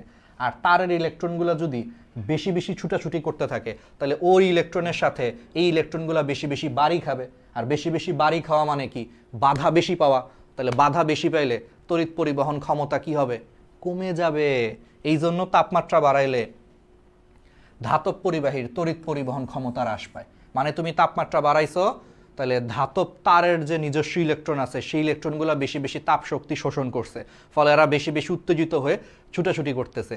ফলে এই তারের ইলেকট্রনের সাথে এখন ওই মুক্ত ইলেকট্রনগুলো বাড়ি খাচ্ছে বেশি, আর বাড়ি বেশি খেলে বাধা বেশি, মানে তড়িৎ পরিবহন ক্ষমতা হ্রাস পায়। কিন্তু তড়িৎ বিশ্লেষের ক্ষেত্রে তোমার তাপমাত্রা বৃদ্ধি করলে তড়িৎ পরিবহন ক্ষমতা বৃদ্ধি পায়। কেন? কারণ তড়িৎ বিশ্লেষ্য পদার্থগুলা তারা কোথায় আছে? তারা আসলে জলীয় দ্রবণে আছে। তাহলে জলীয় দ্রবণের ক্ষেত্রে এবার আমি একটু দেখি, জলীয় দ্রবণের ক্ষেত্রে যদি আমি কোনো কারণে তাপমাত্রা বাড়ায় দেই, টেম্পারেচার বাড়ায় দেই, তাহলে এই আয়নগুলার গতিশক্তি বেড়ে যাবে। আর এই আয়নগুলাই তো তড়িৎ পরিবহন করে। তাহলে তুমি তাপমাত্রা বাড়াইলে এই আয়নগুলা বেশি বেশি তাপ শক্তি শোষণ করতেছে, ফলে গরম হয়ে গেছে, উত্তেজিত হয়ে গেছে। ঠিক আছে, তাহলে উত্তেজিত হইলে কি হয়? বেশি জোরে জোরে দৌড়াবে। আর এই আয়নগুলাই তো তড়িৎ পরিবহন করে। তাহলে এই আয়নগুলা যদি বেশি জোরে জোরে দৌড়ায়, তাহলে তারা আরও বেশি বেশি তড়িৎ পরিবহন করবে। এই জন্য তাপমাত্রা বাড়াইলে তড়িৎ বিশ্লেষ্য পদার্থের হচ্ছে তড়িৎ পরিবহন করার ক্ষমতা বৃদ্ধি পায়। বুঝছো? ওকে, তাহলে পারা যাবে। এবার আসো ধাতব পরিবাহী। তাহলে ধাতব পরিবাহীর ক্ষেত্রে কার সূত্র প্রযোজ্য? কুলম্বের সূত্র প্রযোজ্য, কুলম্বের সূত্র। ঠিক আছে, ধাতব পরিবাহীর ক্ষেত্রে। আর তড়িৎ বিশ্লেষ্য পরিবাহীর ক্ষেত্রে আমার বন্ধুর একটা সূত্র আছে। আমার বন্ধুর নাম ছিল ফরিদ। বুঝছো? ফরিদের কাহিনীটা আমি একটু বলি। ফরিদ হচ্ছে অনেক চালাক একটা বন্ধু, আমার বন্ধু ফরিদ। তো ফরিদ হচ্ছে ইংল্যান্ডে গেছে। তো ইংল্যান্ডে যাওয়ার পর ও দেখলো যে এখানে যদি বলে হোয়াট ইজ ইউর নেম, ও বলে মাই নেম ইজ ফরিদ। দেখা যায় মানুষ পাত্তা দেয় না, দূর ফরিদ মানে ট্রেন্ডি নাম না, বুঝছো? তো ফরিদ কিছুদিন পর, আমার বন্ধু তো মাথায় খালি শয়তানি বুদ্ধি বেশি, তো আমার বন্ধু কিছুদিন পরে ভাবছে না, যাতে উঠতে গেলে ইংল্যান্ডে এসে নামটা পাল্টাইতে হবে। তো ফরিদ থেকে ও হয়ে গেল ফ্যারাডে। তারপর থেকে নিজেকে পরিচয় দিল, মাই নেম ইজ ফ্যারাডে। ঠিক আছে, আমার বন্ধু ছিল আসলে এককালে, এখন ফ্যারাডে হয়ে গেছে, ফরিদ থেকে ফ্যারাডে। তাহলে ওই ফরিদের সূত্র আছে। তাহলে তড়িৎ বিশ্লেষ্য পরিবাহীর ক্ষেত্রে কার সূত্র প্রযোজ্য? ফরিদের সূত্র প্রযোজ্য, মানে ফ্যারাডের সূত্র প্রযোজ্য। ঠিক আছে, আর ধাতব পরিবাহীর ক্ষেত্রে কার সূত্র প্রযোজ্য? কুলম্বের সূত্র হচ্ছে প্রযোজ্য। আচ্ছা, এবার আসো, তাহলে ধাতব পরিবাহীগুলো কি দিয়ে তৈরি? অলরেডি পড়ায় ফেলছি, ধাতু অথবা ওই যে গ্রাফাইট দিয়ে তৈরি হয়। আর তড়িৎ বিশ্লেষ্য পরিবাহীগুলা এরা মূলত কি দিয়ে তৈরি? আয়নিক যৌগ অথবা পোলার সমযোজী যৌগ, অথবা কি হয়? পোলার সমযোজী যৌগের দ্রবণ হয়। তাহলে আয়নিক যৌগ হয় মেইনলি, অথবা পোলার সমযোজী যৌগের দ্রবণগুলা তড়িৎ বিশ্লেষ্য পদার্থ হিসেবে কাজ করে, আমরা পারি। এবার আসো, ইলেকট্রনীয় পরিবাহীতে তড়িৎ পরিবহন ক্ষমতা, এরা এই ক্ষমতাটা হচ্ছে অনেক বেশি। কেন?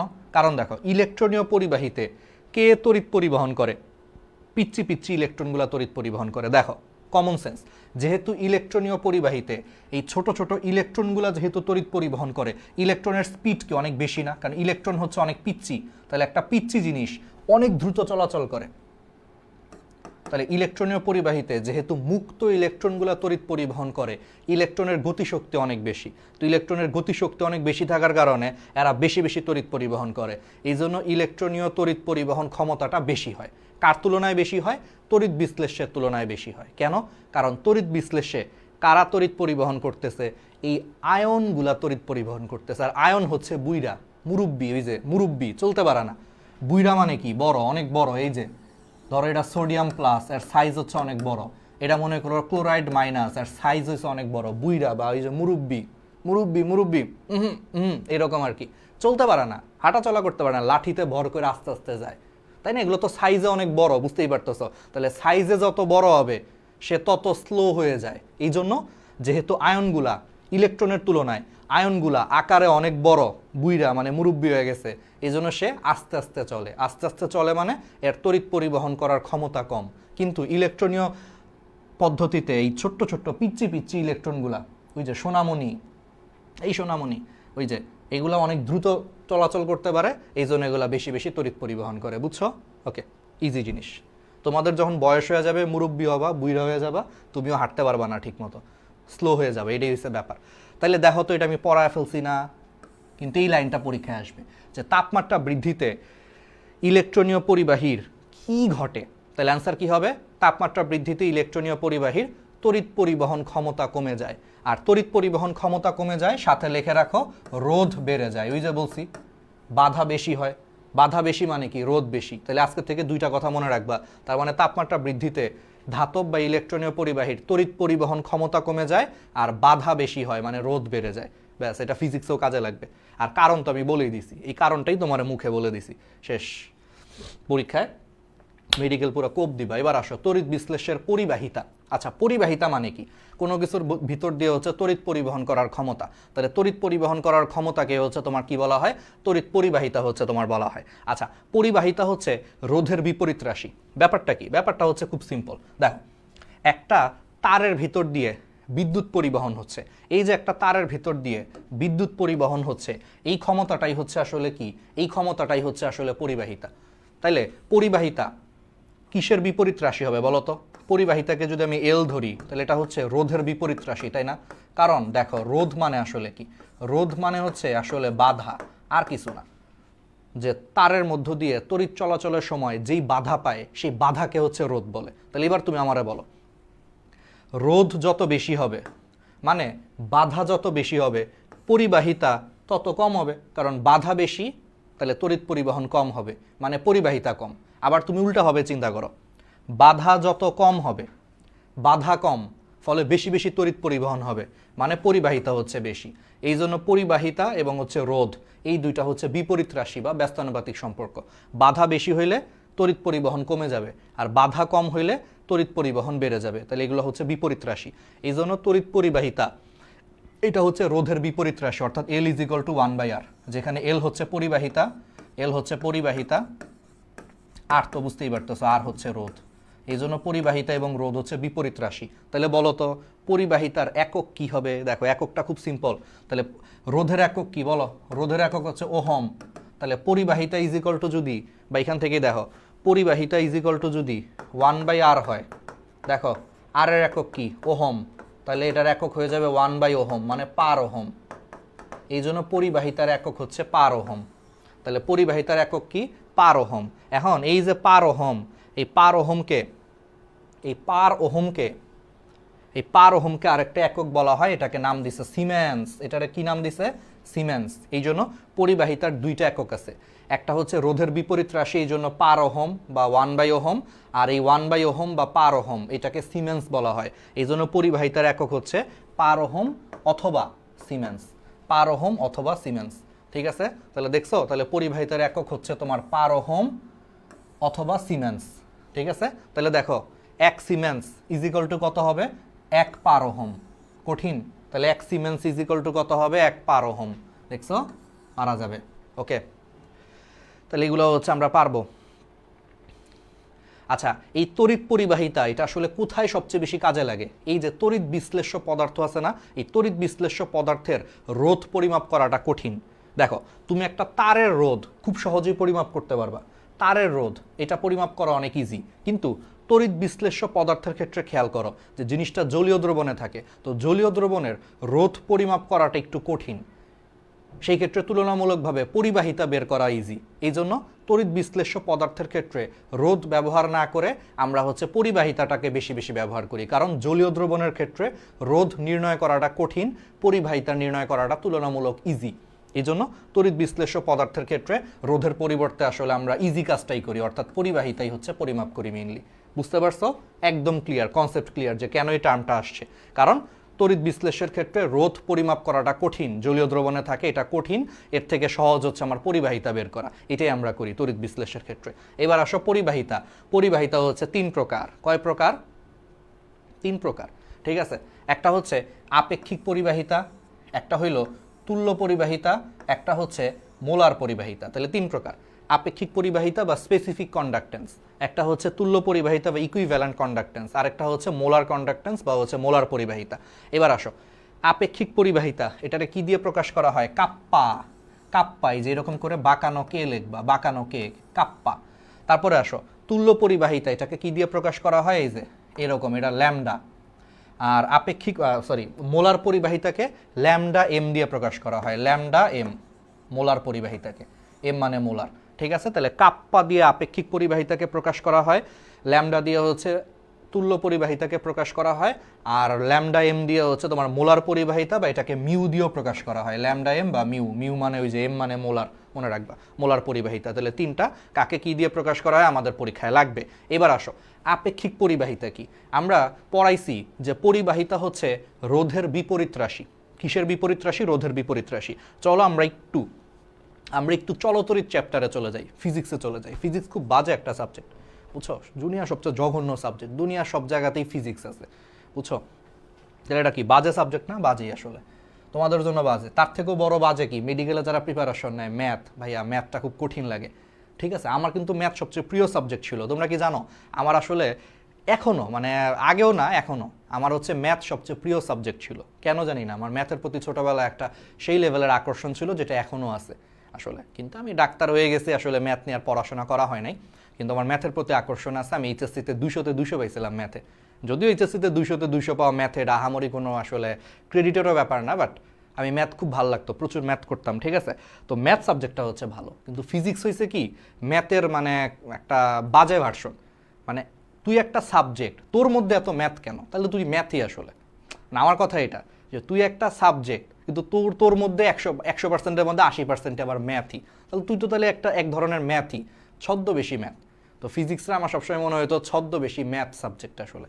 ঠিক আছে, যাই হোক, তাহলে ফিজিক্সে একটা জিনিস হচ্ছে তুমি পড়ছো, এটা চলতরিৎ চ্যাপ্টারে পড়ছো, সেটা হচ্ছে রোধের 2টা সূত্র পড়ছো। রোধ হচ্ছে এই যে আর সমানুপাতিক L/A, এই সূত্রটা পড়ছো যে রোধ হচ্ছে দৈর্ঘ্যের সমানুপাতিক আর প্রস্থচ্ছেদের ক্ষেত্রফলের হচ্ছে ব্যস্তানুপাতিক। এটা তোমরা ফিজিক্সে পড়ছো যে আর সমানুপাতিক L/A, যেখানে L হচ্ছে তারের দৈর্ঘ্য, A হচ্ছে তারের প্রস্থচ্ছেদের ক্ষেত্রফল। তার মানে রোধ হচ্ছে তারের দৈর্ঘ্যের সমানুপাতিক আর প্রস্থচ্ছেদের ক্ষেত্রফলের হচ্ছে ব্যস্তানুপাতিক। ঠিক আছে, এখন এই সমানুপাতিক চিহ্নটাকে তুলে দিই। এই সমানুপাতিক চিহ্নটাকে তুলে দিলে এখানে একটা ধ্রুবক আসবে, এই ধ্রুবকটাকে আমরা রো বলি। তুমি পড়ছো এটা, তাহলে রো L/A, তাহলে সূত্রটা হয়ে গেল R = রো L/A। এই যে এখানে রো না, এই রোটাকে কি বলা হয়? এই রোটাকেই তোমার বলা হয় আপেক্ষিক রোধ, ফিজিক্সে পড়ছো। তখন এই সমানুপাতিক ধ্রুবকটাকেই তোমার বলা হয় আপেক্ষিক রোধ। তাহলে আপেক্ষিক রোধ যদি এই সমানুপাতিক ধ্রুবক তথা রো হয়, তাহলে এটা যেহেতু আপেক্ষিক রোধ, তাহলে আপেক্ষিক রোধের বিপরীত রাশি অর্থাৎ 1/ρ এটারই তখন বলা হয় কাপ্পা বা আপেক্ষিক পরিবাহিতা। বুঝছো? কারণ পরিবাহিতা হচ্ছে রোধের বিপরীত রাশি, তাহলে আপেক্ষিক রোধের বিপরীত রাশি হচ্ছে আপেক্ষিক পরিবাহিতা। সিম্পল কথা, যে সাধারণ রোধের বিপরীত রাশি হচ্ছে সাধারণ পরিবাহিতা, তাহলে আপেক্ষিক রোধের বিপরীত রাশি হবে আপেক্ষিক পরিবাহিতা। আর আপেক্ষিক রোধ কি আশা করি বুঝতে পারছো, ফিজিক্স থেকে আসছো, যে রোটা R is equal to rho L by A, এই রোটা হচ্ছে আপেক্ষিক রোধ, তাহলে আপেক্ষিক রোধের বিপরীত রাশিকেই বলা হয় কাপ্পা বা আপেক্ষিক পরিবাহিতা। এই জন্য কাপ্পা ইজ ইকুয়াল টু, দেখো এই যে ওই একই জিনিস, R is equal to rho L by A, ফিজিক্সের সূত্র পড়াইছি, এখানে রোটা হচ্ছে আপেক্ষিক রোধ, এই আপেক্ষিক রোধের এই যে বিপরীত রাশিকেই দেখো এই যে আপেক্ষিক পরিবাহিতা বলা হয়। এই জন্য আপেক্ষিক পরিবাহিতা কাপ্পা ইজ ইকুয়াল টু 1/ρ, এই সূত্রটা পরীক্ষায় আসতে পারে। ঠিক আছে, বলো তো এটা কি হবে? এসআই পদ্ধতিতে পরিবাহিতার একক কোনটা? কমেন্টে জানাও। তাহলে এসআই পদ্ধতিতে পরিবাহিতার একক কোনটা বলো? তোমরা একটু কনফিউজ হয়ে যেতে পারো, ভাইয়া এই যে দেখেন পার ওহম, এটাও তো পার ওহম, এটাও তো পার ওহম, আবার এটাও কিন্তু পার ওহম বুঝায়, এটাও পার ওহম বুঝায়। কিন্তু একটু মনে রাখবা, এই যে পার ওহম পার ওহম পার ওহম, এটা আসলে সিজিএস পদ্ধতিতে একক, এটা একটু তোমাদের বলে দিই, এটা হচ্ছে সিজিএস পদ্ধতিতে একক। আর এসআই পদ্ধতিতে এগুলোর একটাও একক না। এসআই পদ্ধতিতে পরিবাহিতার একক হচ্ছে সিমেন্স। তাহলে অ্যান্সার হচ্ছে এটা। বুঝছো? মানে একটু আগে তো তোমাদেরকে পড়াইছি, ঠিক আছে, তারপর একটা জিনিস হয়তো তোমাদেরকে বলি নাই, সেটা হচ্ছে এই যে পার ওহম, এটা হচ্ছে আসলে সিজিএস পদ্ধতিতে একক। মানে জিনিস দুইটা সেম, যে 1 সিমেন্স মানেই হচ্ছে 1 পার ওহম, জিনিসগুলো সেম, এখানে কোনো প্রবলেম নাই, কিন্তু এই পার ওহমটাকে সিজিএস পদ্ধতিতে একক বলা হয়েছে, আর এই সিমেন্সটাকে এসআই পদ্ধতিতে একক বলা হয়েছে। বুঝছো? এটা আসলে বলা হয়েছে, এই জন্য এসআই পদ্ধতি বললে অবশ্যই অ্যান্সার হবে সিমেন্স।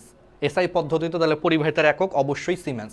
আর যদি সিজিএস বলে তাহলে অ্যান্সার হবে পার ওহম বা পার ওহম, এই বাকি তিনটাই আসলে পার ওহম।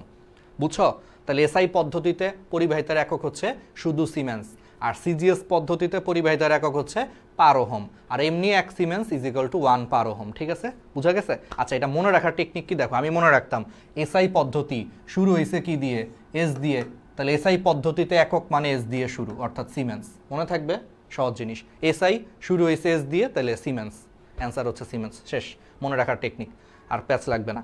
আচ্ছা, তাইলে বলো আপেক্ষিক রোধ এর এককটা আমি তোমাদেরকে বলি, ফিজিক্সে পড়ছো ওহম মিটার। তাহলে আপেক্ষিক রোধের একক যদি ওহম মিটার হয়, তাহলে বলো আপেক্ষিক পরিবাহিতার একক কি হবে? তাহলে 1/ওহম। তাহলে 1/ওহম মানে আপেক্ষিক রোধ মানে রো, এর একক হচ্ছে ওহম মিটার। তাহলে বলো কাপ্পার একক কি? কাপ্পা মানে হচ্ছে তুমি এইমাত্র পড়ছো 1/ρ, তাহলে 1/, দেখো 1/ওহম ইন্টু মিটার, দেখো 1/ওহম, 1/ওহমকে আমরা কি বলতে পারি? সিমেন্স বলতে পারি। তাহলে এই যে শুধু 1/ওহম এইটুকু হয়ে যাবে সিমেন্স, আর এই নিচে একটা মিটার, তাহলে সিমেন্স পার মিটার, তাহলে সিমেন্স পার মিটার, এটাই হচ্ছে এসআই এককে। তাহলে আপেক্ষিক পরিবাহিতার একক হচ্ছে সিমেন্স পার মিটার। বুঝছো যে রোর একক হচ্ছে ওহম মিটার, তাহলে 1/ওহম ইন্টু মিটার, দেখো 1/ওহম মানে হচ্ছে সিমেন্স আর পার মিটার, তাহলে সিমেন্স পার মিটার। ঠিক আছে, পারা যাবে। তাহলে এসআই পদ্ধতিতে আপেক্ষিক পরিবাহিতা বা কাপ্পার একক হচ্ছে সিমেন্স পার মিটার। এবার আসো, তাহলে এই যে তড়িৎ বিশ্লেষ্যের পরিবাহিতা মানে কীরকম পরিমাণে বিদ্যুৎ পরিবহন করে, সেটা কি কি জিনিসের উপর নির্ভর করে দেখো একবার একটু দেখি। প্রথম কথা হচ্ছে ওই যে আয়নের সংখ্যা, আয়ন যত বেশি হবে তত বেশি তড়িৎ পরিবহন হবে। তারপরে আয়নের চার্জের উপরও নির্ভর করে, তারপরে আয়নের আকারের উপরও নির্ভর করে। এই যে বলছি আয়নগুলো যদি আকারে একটু ছোট হয়, সাইজে ছোট হয়, ছোট জিনিস জোরে জোরে দৌড়াদৌড়ি করতে পারে, তাহলে পরিবহনটা বেশি হয়, এই জন্য আয়নের আকারের উপরও নির্ভর করে। তারপরে আয়নের গতিবেগ, ওই যে বুঝতেই পারতেছো স্পিড বেশি হইলে বেশি বেশি তড়িৎ পরিবহন করবে। তারপরে ওই যে তাপমাত্রা বাড়াইলে পরিবাহিতা বেড়ে যায়। তারপরে দ্রবণের গাঢ়ত্ব, দ্রবণ কতটুকু ঘন, এটার উপরও নির্ভর করে। তাহলে তড়িৎ বিশ্লেষ্য পদার্থের পরিবাহিতা বেশ কিছু জিনিসের উপর নির্ভর করে। একটা হচ্ছে আয়নের সংখ্যা, আয়নের আকার, আয়নের গতিবেগ, চার্জ, তাপমাত্রা, গাঢ়ত্ব, হাবিজাবির উপর নির্ভর করে। সাথে আরেকটা জিনিস হচ্ছে দ্রাবকের প্রকৃতির উপর নির্ভর করে। দ্রাবক মানে কি?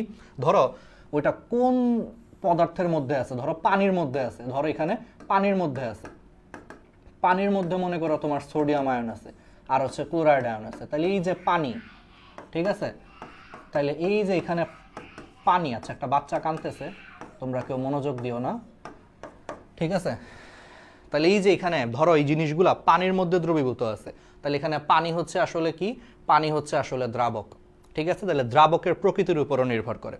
এখন আসো, এখানে একটা টার্ম আছে ডাইইলেকট্রিক ধ্রুবক। জিনিসটা কি? ডাইইলেকট্রিক ধ্রুবক হচ্ছে এই যে তড়িৎ বিশ্লেষ্য পদার্থের বিপরীতধর্মী আয়নগুলোকে পরস্পর থেকে বিচ্ছিন্ন করার ক্ষমতাকে বলা হয় ডাইইলেকট্রিক ধ্রুবক। দেখো, এই যে তড়িৎ বিশ্লেষ্য পদার্থে দুইটা বিপরীতধর্মী আয়ন থাকে, দেখো একটা হচ্ছে পজিটিভ চার্জ আর একটা হচ্ছে নেগেটিভ চার্জ, তাহলে এই দুইটা বিপরীতধর্মী না, প্লাস মাইনাস। তাহলে এই যে তড়িৎ বিশ্লেষ্য পদার্থের বিপরীতধর্মী মানে প্লাস মাইনাস চার্জ বিশিষ্ট এই আয়নগুলারে এই যে পরস্পরের কাছ থেকে বিচ্ছিন্ন করার যে ক্ষমতা, অর্থাৎ প্লাসকে তুমি এই পাশে নিয়ে যাবা, মাইনাসকে এই পাশে নিয়ে যাবা, তার মানে তড়িৎ বিশ্লেষ্য পদার্থের প্লাস মাইনাস চার্জ বিশিষ্ট বিপরীতধর্মী আয়নকে পরস্পরের কাছ থেকে এই যে বিচ্ছিন্ন করার যে ক্ষমতা, এই ক্ষমতাটাকেই বলা হয় ডাইইলেকট্রিক ধ্রুবক।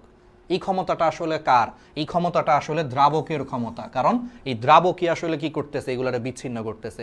যেমন আমাদের এই এক্সাম্পলে পানি আসলে এগুলারে বিচ্ছিন্ন করতেছে। তুমি জিনিসগুলারে পানির মধ্যে মিশাইছো, পানির ডাইইলেকট্রিক ধ্রুবক আছে মানে ক্ষমতা আছে, এই ক্ষমতার কারণে পানি হচ্ছে এগুলারে আলাদা করে দিচ্ছে। তাহলে এই ক্ষমতাটা আসলে দ্রাবকের ক্ষমতা, এই ক্ষমতাটা বলা হয় ডাইইলেকট্রিক ধ্রুবক। তাহলে হোয়াট ইজ ডাইইলেকট্রিক ধ্রুবক? আরেকবার বলি, তড়িৎ বিশ্লেষ্য পদার্থের প্লাস মাইনাস চার্জ বিশিষ্ট বা বিপরীত চার্জ বিশিষ্ট আয়নগুলোকে পরস্পর থেকে বিচ্ছিন্ন করার যে দ্রাবকের ক্ষমতা, এই ক্ষমতাটাকে তোমার বলা হয় ডাইইলেকট্রিক ধ্রুবক। এখন আসো পরীক্ষায় মেডিকেলে কি আসবে? ডাইইলেকট্রিক ধ্রুবক জিনিসটা কি, আর হচ্ছে ডাইইলেকট্রিক ধ্রুবকের মান কত। তাহলে পানির ডাইইলেকট্রিক ধ্রুবকের মান হচ্ছে 80, পানির ডাইইলেকট্রিক ধ্রুবকের মান কত? 80। আর মিথাইল অ্যালকোহল মানে মিথানল, মিথানলের ডাইইলেকট্রিক ধ্রুবকের মান 30। তাহলে আমারে বলো তো, পানির ডাইইলেকট্রিক ধ্রুবকের মান 80, তার মানে কি পানির ক্ষমতা বেশি। কোন ক্ষমতাটা বেশি? আয়নগুলাকে আলাদা করার ক্ষমতা বেশি। তাহলে বলো তো, একই পদার্থকে ধরো আমি পানির মধ্যে রাখলাম আর মিথাইল অ্যালকোহলের মধ্যে রাখলাম, তাহলে বলো তো কোন পদার্থটা বেশি আয়নিত হবে? অবশ্যই পানিতে রাখলে বেশি আয়নিত হবে। কেন? কারণ পানির ক্ষমতা বেশি, ডাইইলেকট্রিক ধ্রুবকের মান বেশি, ফলে সে বেশি আলাদা করতে পারবে। তার মানে পানিতে সে বেশি আয়নিত হবে। আর যেহেতু পানিতে বেশি আয়নিত হবে, তার মানে পানিতে রাখলে তার তড়িৎ পরিবহন ক্ষমতা বেশি হবে, কারণ আয়ন যত বেশি হয়, বেশি বেশি আয়ন হইলে তড়িৎ পরিবহন করার ক্ষমতাটা তত বেশি হয়। তাহলে কি বুঝছো? তাহলে যেই পদার্থের ডাইইলেকট্রিক ধ্রুবকের মান যত বেশি হবে, সেই পদার্থে আয়নিত তত বেশি হবে, ফলে তড়িৎ পরিবহন ক্ষমতা তত বেশি হবে। বুঝছো? আরেকবার বলি, সিম্পল কথা, তুমি একই পদার্থকে একবার পানির মধ্যে রাখছো, ধরো একবার মিথাইল অ্যালকোহলের মধ্যে রাখছো, তাহলে পানির ডাইইলেকট্রিক ধ্রুবক হচ্ছে 80 আর ওটার হচ্ছে 30। তাহলে পানি বেশি বেশি আয়নিত করবে, তাহলে বেশি বেশি আয়নিত করলে আয়নের সংখ্যা বেশি হবে, আর আয়নের সংখ্যা বেশি হলে তড়িৎ পরিবহন বেশি হবে। তার মানে পানিতে হচ্ছে তড়িৎ পরিবহনটা বেশি হবে। বুঝছো?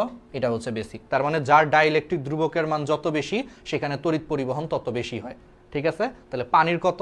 80, মিথানলের কত? 30। এগুলা পরীক্ষায় আসবে মেডিকেলে। এবার আসো তুল্য পরিবাহিতা। তুল্য পরিবাহিতাকে আসলে কি দিয়ে প্রকাশ করা হয়? ল্যামডা।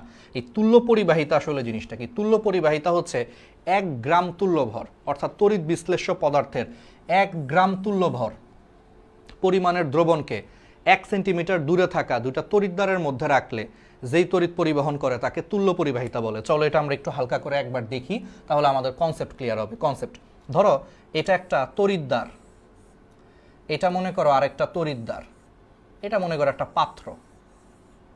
ঠিক আছে? পাত্রের মধ্যে পানি আছে। আচ্ছা, এবার এটা একটা তড়িৎদ্বার, এটা আরেকটা তড়িৎদ্বার বা ইলেকট্রোড, ইংলিশে বলা হয় ইলেকট্রোড। ধরো এই দুই ইলেকট্রোডের মধ্যবর্তী ডিস্টেন্স হচ্ছে 1 সেন্টিমিটার। ধরো এদের মধ্যবর্তী ডিস্টেন্স হচ্ছে কোনো কারণে 1 সেন্টিমিটার। ঠিক আছে? আচ্ছা, তাহলে দুইটা তড়িৎদ্বারের মধ্যবর্তী দূরত্ব যদি 1 সেন্টিমিটার হয়, তাহলে এদের মাঝখানে যদি আমি 1 গ্রাম তুল্য ভর, এদের মাঝখানে যদি আমি 1 গ্রাম তুল্য ভর পরিমাণ কোনো তড়িৎ বিশ্লেষ্য পদার্থকে রাখি, তাহলে তার যে তড়িৎ পরিবহন হয় সেটাকেই তোমার বলা হয় তুল্য পরিবাহিতা। তাহলে দুইটা তড়িৎদ্বারের মধ্যবর্তী দূরত্ব 1 সেন্টিমিটার হইলে এদের মাঝখানে যদি আমি 1 গ্রাম তুল্য ভর পরিমাণ, ধরো সোডিয়াম ক্লোরাইড রাখলাম, বা 1 গ্রাম তুল্য ভর পরিমাণ যে কোনো তড়িৎ বিশ্লেষ্য পদার্থকে রাখলে ওদের যে তড়িৎ পরিবহন হয়, সেই তড়িৎ পরিবহনের জিনিসটাকেই বলা হয় তুল্য পরিবাহিতা। ঠিক আছে? এটারই বলা হয় তুল্য পরিবাহিতা। তাহলে তুল্য পরিবাহিতার সাথে আপেক্ষিক পরিবাহিতার হচ্ছে একটা সম্পর্ক আছে। তুল্য পরিবাহিতার সাথে কি আছে? আপেক্ষিক পরিবাহিতার হচ্ছে একটা বেশ কি আছে, একটা হচ্ছে তোমার সম্পর্ক আছে। সম্পর্কটা কি? চলো আমরা একটু দেখি।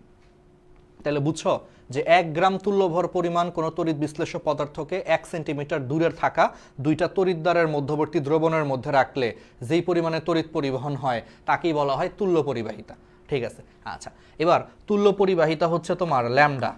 এই ল্যামডার সাথে কাপ্পার হচ্ছে একটা সম্পর্ক আছে। সম্পর্কটা হচ্ছে কাপ্পা, অলওয়েজ মনে রাখবা কাপ্পা যেটাকে আমরা আপেক্ষিক পরিবাহিতা বলি। হ্যাঁ, এই আপেক্ষিক পরিবাহিতা হচ্ছে আসলে 1 সিসি বা 1 সেন্টিমিটার কিউব দ্রবণের জন্য। কাপ্পা অলওয়েজ মনে রাখবা, কাপ্পা এটা অলওয়েজ 1 সেন্টিমিটার কিউব দ্রবণের জন্য প্রযোজ্য। অর্থাৎ দ্রবণের আয়তন যদি 1 সেন্টিমিটার কিউব হয় তাহলে তার জন্য হচ্ছে কাপ্পা প্রযোজ্য। এখন ধরো তুমি একটু এক্সাম্পল চিন্তা করো, নর্মাল সেন্স চিন্তা করো। ধরো 1 গ্রাম তুল্যভর পরিমাণ সোডিয়াম ক্লোরাইড, এটাকে তুমি দ্রবণের মধ্যে রাখছো, ফলে এইটুকু দ্রবণের মনে করো আয়তন হয়ে গেছে ভি সেন্টিমিটার কিউব। কথার কথা, এইটুকু দ্রবণের মনে করো আয়তন হয়ে গেছে ভি সেন্টিমিটার কিউব। ঠিক আছে, তাহলে একটু খেয়াল করো, তাহলে কাপ্পা যদি 1 সেন্টিমিটার কিউব দ্রবণের জন্য হয় আর তুমি 1 গ্রাম তুল্যভর পরিমাণ কোনো একটা পদার্থকে দ্রবণের মধ্যে রাখার কারণে যদি দ্রবণের আয়তন ভি সেন্টিমিটার কিউব হয়ে যায়, তাহলে বলো এর পরিবাহিতাকেই আমরা বলবো হচ্ছে তুল্য পরিবাহিতা। কারণ আমরা এইমাত্র বলছি 1 গ্রাম তুল্যভর পরিমাণ তড়িৎ বিশ্লেষ্য পদার্থের কে 1 সেন্টিমিটার দূরত্বে রাখা দুইটা তড়িৎদ্বারের মধ্যে রাখলে ওই টোটাল দ্রবণের যে পরিবাহিতা হয় সেটারই তোমার বলা হয় তুল্য পরিবাহিতা। তাইলে ভি সেন্টিমিটার কিউবের জন্য যদি তুল্য পরিবাহিতা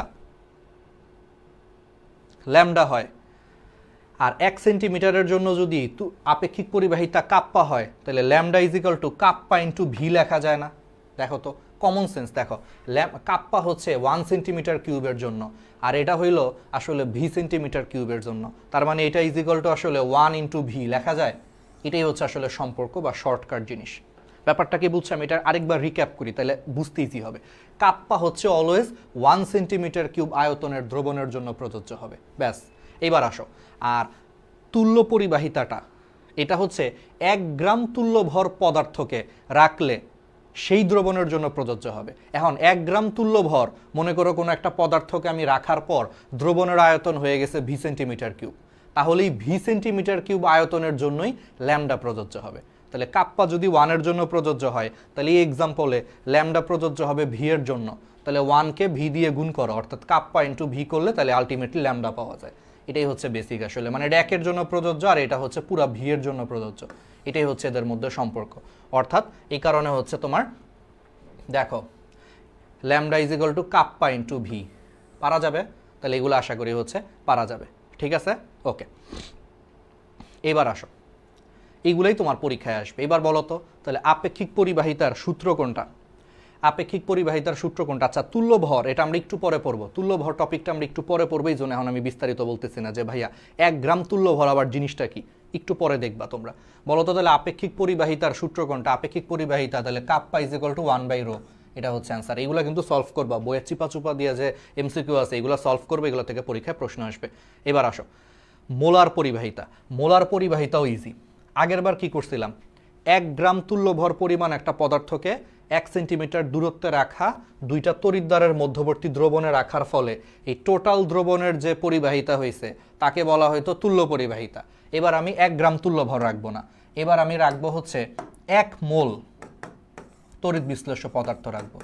ধরো আমি 1 মোল সোডিয়াম ক্লোরাইড রাখলাম, তাইলে এই যে 1 মোল তড়িৎ বিশ্লেষ্য পদার্থকে 1 সেন্টিমিটার দূরত্বে রাখা দুইটা তড়িৎদ্বারের মধ্যবর্তী দ্রবণের মধ্যে রাখলে যদি সেই দ্রবণের পরিবাহিতা যত হবে অতটারই তোমার বলা হবে মোলার পরিবাহিতা। তাহলে এবার বুঝছো যে 1 মোল পরিমাণ তড়িৎ বিশ্লেষ্য পদার্থকে পরস্পর থেকে 1 সেন্টিমিটার দূরত্বে রাখা দুইটা তড়িৎদ্বারের মধ্যে রাখলে ওই টোটাল দ্রবণের যে পরিবাহিতা হয় সেটারই তখন বলা হবে মোলার পরিবাহিতা বা ল্যামডা এম। এখন আগের মতো চিন্তা করো, আগের মতোই তুমি চিন্তা করো। ধরো এই 1 মোল পরিমাণ সোডিয়াম ক্লোরাইডকে 1 সেন্টিমিটার দূরত্বে রাখা দুইটা তড়িৎ বিশ্লেষ্যের মধ্যে দুইটা তড়িৎদ্বারের মধ্যে রাখলে ধরো টোটাল দ্রবণের আয়তন হয়ে গেল ভি সেন্টিমিটার কিউব। ধরো কোনো কারণে তখন দ্রবণের আয়তন হয়ে গেল ভি সেন্টিমিটার কিউব। তাহলে এই টোটাল দ্রবণের পরিবাহিতাটাকেই তোমার বলা হবে মোলার পরিবাহিতা। দ্যাট মিনস এই ভি সেন্টিমিটার কিউব এই টোটাল আয়তনের যে পরিবাহিতা এটারই তোমার বলা হবে ল্যামডা এম। তাহলে এবার আমারে বলো কাপ্পা হচ্ছে তোমার একের জন্য 1 সেন্টিমিটার কিউবের জন্য যদি কাপ্পা হয় তাহলে ভি সেন্টিমিটার কিউবের জন্য পুরাটা কত হবে কাপ্পা ইন্টু ভি। এই জন্য সূত্রটা হচ্ছে lambda m is equal to এটাও মানে হচ্ছে কাপ্পা ইন্টু ভি। তাহলে পারা যাবে, এটাই হচ্ছে বেসিক। আমি আরেকবার বলি যাদের একটু বুঝতে প্রবলেম হচ্ছে, আরেকবার রিক্যাপ করি। দেখো 1 মোল পরিমাণ সোডিয়াম ক্লোরাইডকে মানে 1 মোল পরিমাণ তড়িৎ বিশ্লেষ্য পদার্থকে 1 সেন্টিমিটার দূরত্বে থাকা দুইটা তড়িৎদ্বারের মধ্যবর্তী দ্রবণে ডুবাইলে টোটাল দ্রবণের যে পরিবাহিতা হয় সেটারে বলা হয় মোলার পরিবাহিতা। এখন ধরো আমি এই কাজটা করার ফলে টোটাল দ্রবণের আয়তন হয়ে গেছে ভি সেন্টিমিটার কিউব, তাহলে এই ভি সেন্টিমিটার কিউব দ্রবণের যে টোটাল পরিবাহিতা এটারই তোমার বলা হবে ল্যামডা এম বা মোলার পরিবাহিতা। তার মানে এই এক্সাম্পলের ক্ষেত্রে ল্যামডা এম হচ্ছে তাহলে এই টোটাল ভি সেন্টিমিটার কিউবের জন্য পরিবাহিতা। তাহলে কাপ্পা হচ্ছে 1 সেন্টিমিটার কিউবের জন্য যদি হয় তাহলে টোটাল ভি সেন্টিমিটার কিউব দ্রবণের জন্য ঐকিক নিয়ম করো যে তাহলে 1 সেন্টিমিটার কিউব দ্রবণের জন্য পরিবাহিতা যদি কাপ্পা হয় তাহলে আমারে বলো ভি সেন্টিমিটার কিউব দ্রবণের জন্য তাহলে টোটাল পরিবাহিতা কত হবে কাপ্পা ইন্টু ভি। আর এই ভি সেন্টিমিটার কিউব মানেই হচ্ছে এর মধ্যেই আসলে 1 মোল পদার্থ আছে। এই ভি সেন্টিমিটার কিউবের মধ্যেই আসলে 1 মোল পদার্থ আছে, তার মানে এই ভি সেন্টিমিটার কিউবের যেটা আসলে টোটাল পরিবাহিতা এটারই আসলে বলা হয় ল্যামডা এম। এবার বুঝতে পারছো? আশা করি একদম ক্লিয়ার, ক্রিস্টাল ক্লিয়ার। এই জন্য lambda m is equal to kappa into v. এই সেম বেসিকটাই ছিল আগেরটাও সেম ছিল, এই কারণে ওই যে এই lambda is equal to kappa into v আসছে আগের বারও। বুঝছো এবার?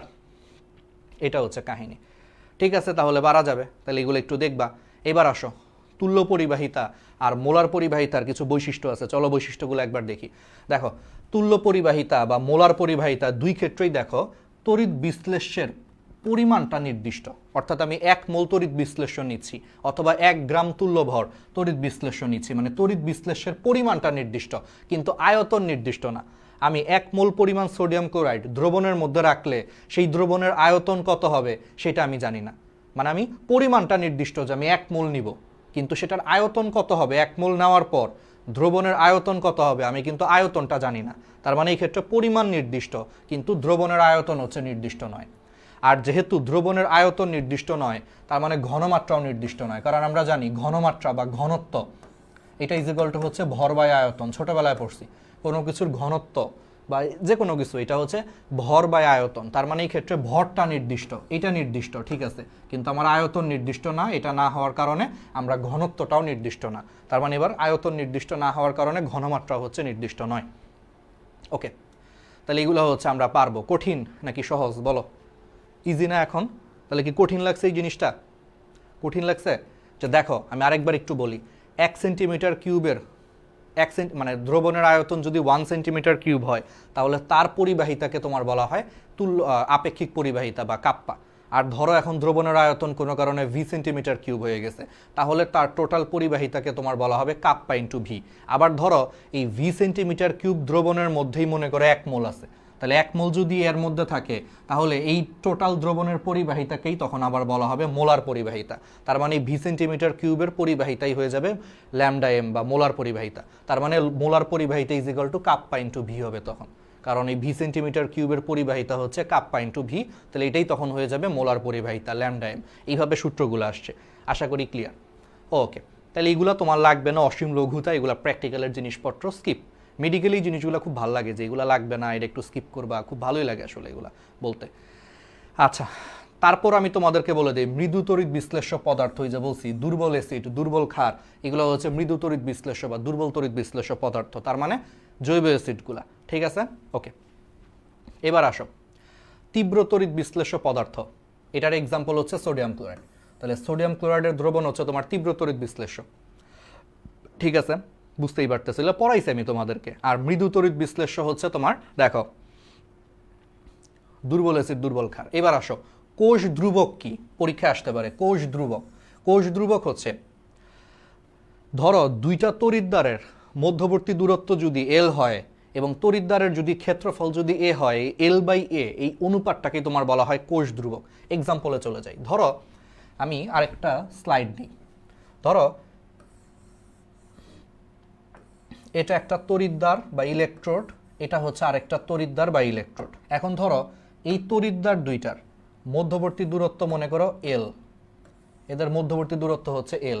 আর ধরো এই তড়িৎদ্বারের ক্ষেত্রফল হচ্ছে মনে করো এ, প্রস্থচ্ছেদের ক্ষেত্রফল বা এটা মনে করো এ। তাহলে এই যে এল বাই এ অর্থাৎ দূরত্ব অর্থাৎ তড়িৎদ্বার দুইটার মধ্যবর্তী দূরত্ব ডিভাইডেড বাই তড়িৎদ্বারের হচ্ছে তোমার ক্ষেত্রফল, এই অনুপাতটাকেই তোমার বলা হয় কোষ ধ্রুবক। অর্থাৎ এল বাই এ এই অনুপাতটাকেই তোমার বলা হয় কোষ ধ্রুবক বা সেল কনস্ট্যান্ট বলা হয়। ঠিক আছে, তাহলে বলো তোর একক কি হবে সেল কনস্ট্যান্টের? তাহলে একক কি? একক হচ্ছে দেখো এসআই একক যদি চিন্তা করো, এসআই একক দূরত্বের এসআই একক হচ্ছে মিটার, আর ক্ষেত্রফলের এসআই একক হচ্ছে মিটার স্কোয়ার। তাহলে মিটার স্কোয়ার কাটাকাটি করে হচ্ছে পার মিটার, এটা হচ্ছে এসআই একক। ঠিক আছে, এসআই একক হচ্ছে পার মিটার। আর যদি সেন্টিমিটারে হিসাব করো, সেন্টিমিটারে হিসাব করলে হচ্ছে পার সেন্টিমিটার। বুঝতেই পারতেছো, দেখো তাহলে এসআই এককে কোষ ধ্রুবকের একক হচ্ছে পার মিটার। আর যদি সিজিএসে হিসাব করো, সিজিএসে দৈর্ঘ্যের একক কি? সিজিএসে দৈর্ঘ্যের একক হচ্ছে সেন্টিমিটার। তাহলে সেই ক্ষেত্রে হবে সেন্টিমিটার ডিভাইডেড বাই ক্ষেত্রফল পার সেন্টিমিটার স্কোয়ার। তাহলে সেন্টিমিটার বাই সেন্টিমিটার স্কোয়ার কাটাকাটি করে পার সেন্টিমিটার। বুঝতেই পারতেছো, তাহলে সিজিএসে কোষ ধ্রুবকের একক হচ্ছে পার সেন্টিমিটার, এসআই এককে হচ্ছে কোষ ধ্রুবকের একক হচ্ছে পার মিটার। আশা করি ক্লিয়ার। কোষ ধ্রুবক কি আমরা বুঝতে পারতেছি। ওকে, এই অঙ্কগুলো লাগবে না, খুব কংগ্রাচুলেশনস। এগুলো বড় বড় ম্যাথ, জীবনও মেডিকেলে আসবে না। ঠিক আছে, বলো তো সিজিএস এককে তুল্য পরিবাহিতার হচ্ছে একক কোনটি? ঠিক আছে, সিজিএস এককে তুল্য পরিবাহিতার একক কোনটি? তাইলে তুল্য পরিবাহিতা, ঠিক আছে, এগুলো কি পারা যাবে না? ওই যে আপেক্ষিক পরিবাহিতার মতোই আসবে। তাহলে আপেক্ষিক পরিবাহিতা কত ছিল? সিমেন্স পার মিটার ছিল না? ঠিক আছে, সিমেন্স পার মিটার, ওই যে গ্রাম ইকুইভ্যালেন্ট, এটাই আর কি 2 নম্বরটা অপশন। সরি সিজিএস বলছে, সরি সিজিএস বলছে। তাহলে সিজিএস বলছে তো, তাহলে হচ্ছে সিজিএস তো পার ওহম পার সেন্টিমিটার স্কোয়ার গ্রাম এটিএম। এখানে আসলে অ্যান্সার নাই, সিজিএস বলছে। এসআই বললে সিমেন্স হইতো, তো সিজিএস আসলে অ্যান্সার নাই এখানে, একটু মানে ভুল আছে আর কি। ঠিক আছে, এখানে হচ্ছে পার ওহম পার সেন্টিমিটার হবে, পার ওহম পার সেন্টিমিটার, পুরাটা নাই, একটু একটা অপশন নাই এখানে, একটু ভুল আছে বইটায়। ঠিক আছে, per ohm per centimetre gram equivalent per. Okay, সমস্যা নেই, এটা অ্যান্সার ভুল আসলে, প্রশ্নে মানে নাই, প্রবলেম না। আচ্ছা, এইগুলা তাহলে তোমরা সলভ করতে পারবা, কোষ ধ্রুবক এগুলা পারবা, এগুলা নিয়ে টেনশন করার কোনো কারণ নাই। তড়িৎ বিশ্লেষের হচ্ছে তোমার পরিবাহিতা মাপন, চলো আমরা একটু দেখে ফেলি। তড়িৎ বিশ্লেষের পরিবাহিতা মাপনের ক্ষেত্রে আমরা একটু দেখি। আচ্ছা, অনেকে তোমরা বলতেছো এখানে ব্যাপার আছে আসলে অনেকে। আচ্ছা দাঁড়াও দেখি, তোমরা এ বি বলতেছো, এটা সিজিএস বলছে। ব্যাপারটা কি আসলে জানো? সিজিএস, আচ্ছা তুল্য পরিবাহিতা এটা আসলে না সিজিএস বলছে, তো আসলে একটু ঝামেলা আছে প্রশ্নটায়। এটা ইঞ্জিনিয়ারিং এর একটা প্রশ্ন, ঠিক আছে, এটা ইঞ্জিনিয়ারিং এর একবার আসছিল, মানে এটার একটু অ্যান্সারটা ভুল আছে। আচ্ছা, তারপর আমি তোমাদেরকে এটা দেখে হচ্ছে জানাবো না, বুঝতে পারছো, সমস্যা নেই। ওকে, পার ওহম সেন্টিমিটার স্কোয়ার, ও আচ্ছা এখানে অ্যান্সার আছে, সরি হ্যাঁ অ্যান্সার আছে, এইটাই, হ্যাঁ ঠিকই আছে, ক নম্বরটা হবে। আরে ভাই আমার মাথা গরম হয়ে গেছে বুঝছো, আমি না এটা মিটার স্কোয়ার দেখতেছি, এই জন্যই বলতেছি সিজিএস বলছে, এটা তো মিটার স্কোয়ার হবেই না, সরি। হ্যাঁ, তাহলে per ohm centimetre square gram equivalent inverse, sorry আমি এটা না মিটার দেখতেছিলাম, এই জন্যই তো বলি যে এখানে সেন্টিমিটার কেন। আমি যেটা লিখে দিছি এটাও একটা একক হয়, per ohm per centimetre gram equivalent inverse, এটাও হয়, বাট এটাই ঠিক উত্তর আর কি, 1 নম্বরটা। সরি আমি একটু ভুল করছি, আমি এটা হচ্ছে বারবার মিটার দেখতেছি, এই জন্যই বললাম যে সিজিএস সেন্টিমিটার হবে, মানে মিটার কোথা থেকে দিছে, ভুল মনে হয়। আচ্ছা সমস্যা নেই, এটা একবার ইঞ্জিনিয়ারিং আসছিল। ঠিক আছে, তাহলে চলো এবার আমরা পরের টপিকটায় চলে যাই। তাহলে এগুলো তোমাদের লাগবে না, এই অঙ্কগুলো তোমরা ইজিলি স্কিপ করতে পারবা, কোনো টেনশন নাই। আচ্ছা, এইগুলো হচ্ছে ব্যবহারিক, বুঝতেই পারতেছো, একটু ব্যবহারিকের জন্য লাগবে, এগুলো তোমাদের ব্যবহারিক পরীক্ষায় লাগবে না, মেডিকেল পরীক্ষায়। যাক ভালোই লাগে না এরকম। মেডিকেলে সবচেয়ে ভালো লাগে কোন জিনিসটা জানো? বাদ দিতে পারলে। এই যে দেখো এগুলো পড়া দরকার নাই। আচ্ছা এটা পারবা না, দেখো সিজিএস পদ্ধতিতে বলো, তাহলে মোলার পরিবাহিতার একক কি? সবই সেম হবে, আগের বার গ্রাম ইকুইভ্যালেন্ট ছিল, এবার গ্রাম ইকুইভ্যালেন্টের জায়গায় মোল হবে, জাস্ট দ্যাটস ইট, আর কোনো পার্থক্য নাই। তাহলে এটাও সিজিএস বলছে, তাহলে কত হবে? তাহলে পার ওহম সেন্টিমিটার স্কোয়ার পার মোল, খ নম্বরটা হচ্ছে অ্যান্সার। বুঝছো? মানে জাস্ট আমি বলি, মোলার পরিবাহিতা আর তুল্য পরিবাহিতার মধ্যে পার্থক্য হচ্ছে, তুল্য পরিবাহিতার এককে দেখবে একটা গ্রাম ইকুইভ্যালেন্ট থাকে, গ্রাম ইকুইভ্যালেন্টের বাংলাই হচ্ছে তুল্য ভর। এটার বাংলাই হচ্ছে আসলে তুল্যভর। তুল্যভর জিনিসটাকে আমরা একটু পরে পড়ব, এটা একটু পরে হচ্ছে আমরা বলবো আর কি, ঠিক আছে? এই জন্য আর কি তোমাদেরকে একটু বলবো। ওকে,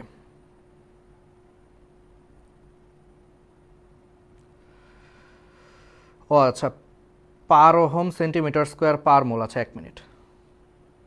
হ্যাঁ হ্যাঁ হ্যাঁ হ্যাঁ, আচ্ছা আচ্ছা, ঠিক আছে ঠিক আছে, আচ্ছা আচ্ছা, ঠিক। অন্তর সাহা ফোন দিছিল, আচ্ছা সমস্যা নেই। তাহলে বুঝছো? হ্যাঁ এটা বি।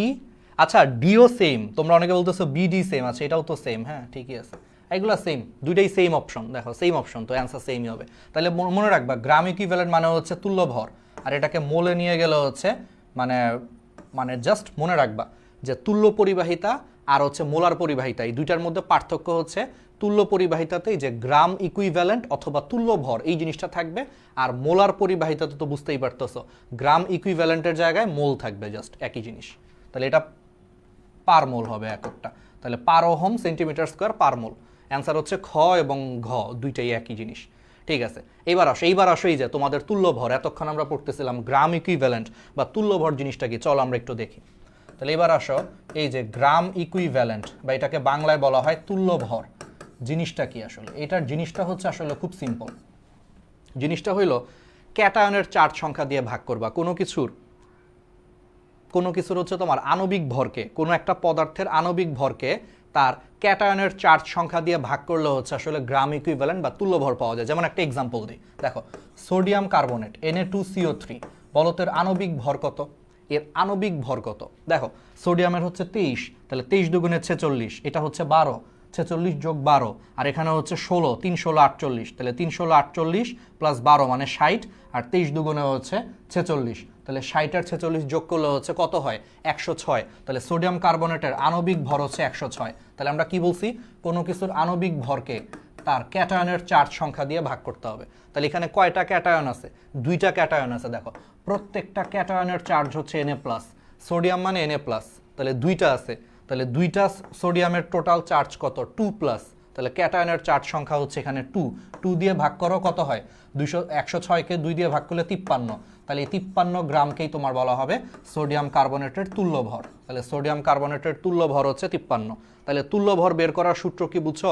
তাহলে তুল্য ভর বের করার সূত্র হচ্ছে তাহলে কি, কোনো কিছুর আণবিক ভরকে ওই যে ক্যাটায়নের চার্জ সংখ্যা বা মোট ধনাত্মক আয়নের চার্জ সংখ্যা দিয়ে ভাগ করলে তুল্য ভর পাওয়া যায়।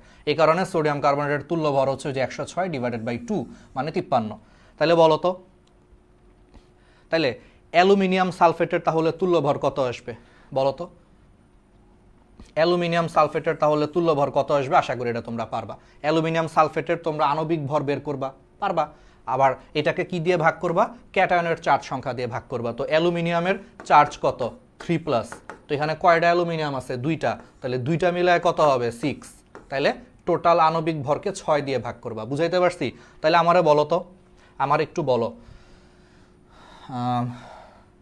জিঙ্ক সালফেট, তাহলে জিঙ্ক সালফেটের ক্ষেত্রে তুমি তুল্য ভর কেমনে বের করবা? দেখো জিঙ্ক সালফেটের আণবিক ভর নিবা, উপরে নিবা জিঙ্ক সালফেটের আণবিক ভর ডিভাইডেড বাই টোটাল ক্যাটায়নের চার্জ সংখ্যা। তো এখানে ক্যাটায়ন আছে একটাই হচ্ছে 2+, তাহলে টোটাল ক্যাটায়নের চার্জ হচ্ছে 2, 2 দিয়ে ভাগ করলে যা আসবে সেটাই হচ্ছে তোমার জিঙ্ক সালফেটের আণবিক ভর, তুল্য ভর। তার মানে কোনো কিছুর আণবিক ভরকে তার টোটাল যতগুলা ক্যাটায়ন আছে সবগুলা ক্যাটায়নের মোট চার্জ সংখ্যা দিয়ে ভাগ করলে যা পাওয়া যায় সেটাই হচ্ছে তুল্য ভর বা গ্রাম ইকুইভ্যালেন্ট। আশা করি টার্মটা ক্লিয়ার, তাহলে আর কোনো কনফিউশন নাই। এবার আসো তড়িৎ বিশ্লেষের পরিবাহিতার হচ্ছে তোমার ব্যাখ্যা।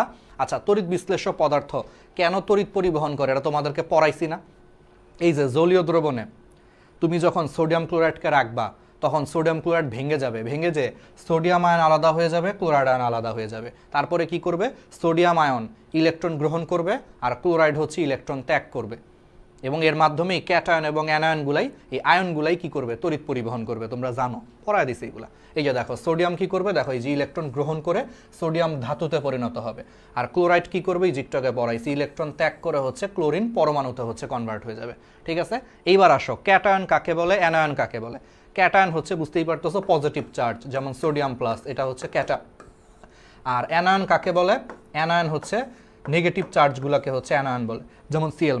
আচ্ছা নামগুলা কোত্থেকে আসছে? আচ্ছা নামগুলো আসছে তড়িৎ বিশ্লেষণের সময়। তড়িৎ বিশ্লেষণের সময় ধরো একটা দণ্ডকে তোমার বলা হয় ক্যাথোড, আরেকটা দণ্ডকে তোমার বলা হয় অ্যানোড। ধরো তো মানে আমরা তো বলছিলাম কি যে দুইটা তড়িৎদ্বার ব্যবহার করা হয়, তাই না? দুইটা তড়িৎদ্বার বা ইলেকট্রোড ব্যবহার করা হয়। এর মধ্যে একটা তড়িৎদ্বারের নাম হচ্ছে ক্যাথোড, আরেকটা তড়িৎদ্বারের হচ্ছে তোমার নাম হচ্ছে কি অ্যানোড। তাহলে একটার ক্যাথোড আর একটার অ্যানোড। তো দেখা যায় কি এই যে ক্যাটায়ন, যেটা না ক্যাটায়নকে আকর্ষণ করে হচ্ছে আসলে ক্যাথোড। তাহলে তড়িৎ বিশ্লেষণের সময় ক্যাটায়নকে ক্যাথোড আকর্ষণ করে, এই জন্য ক্যাটায়নকে যেহেতু ক্যাথোড আকর্ষণ করে এখান থেকে নাম আসছে ক্যাটায়ন।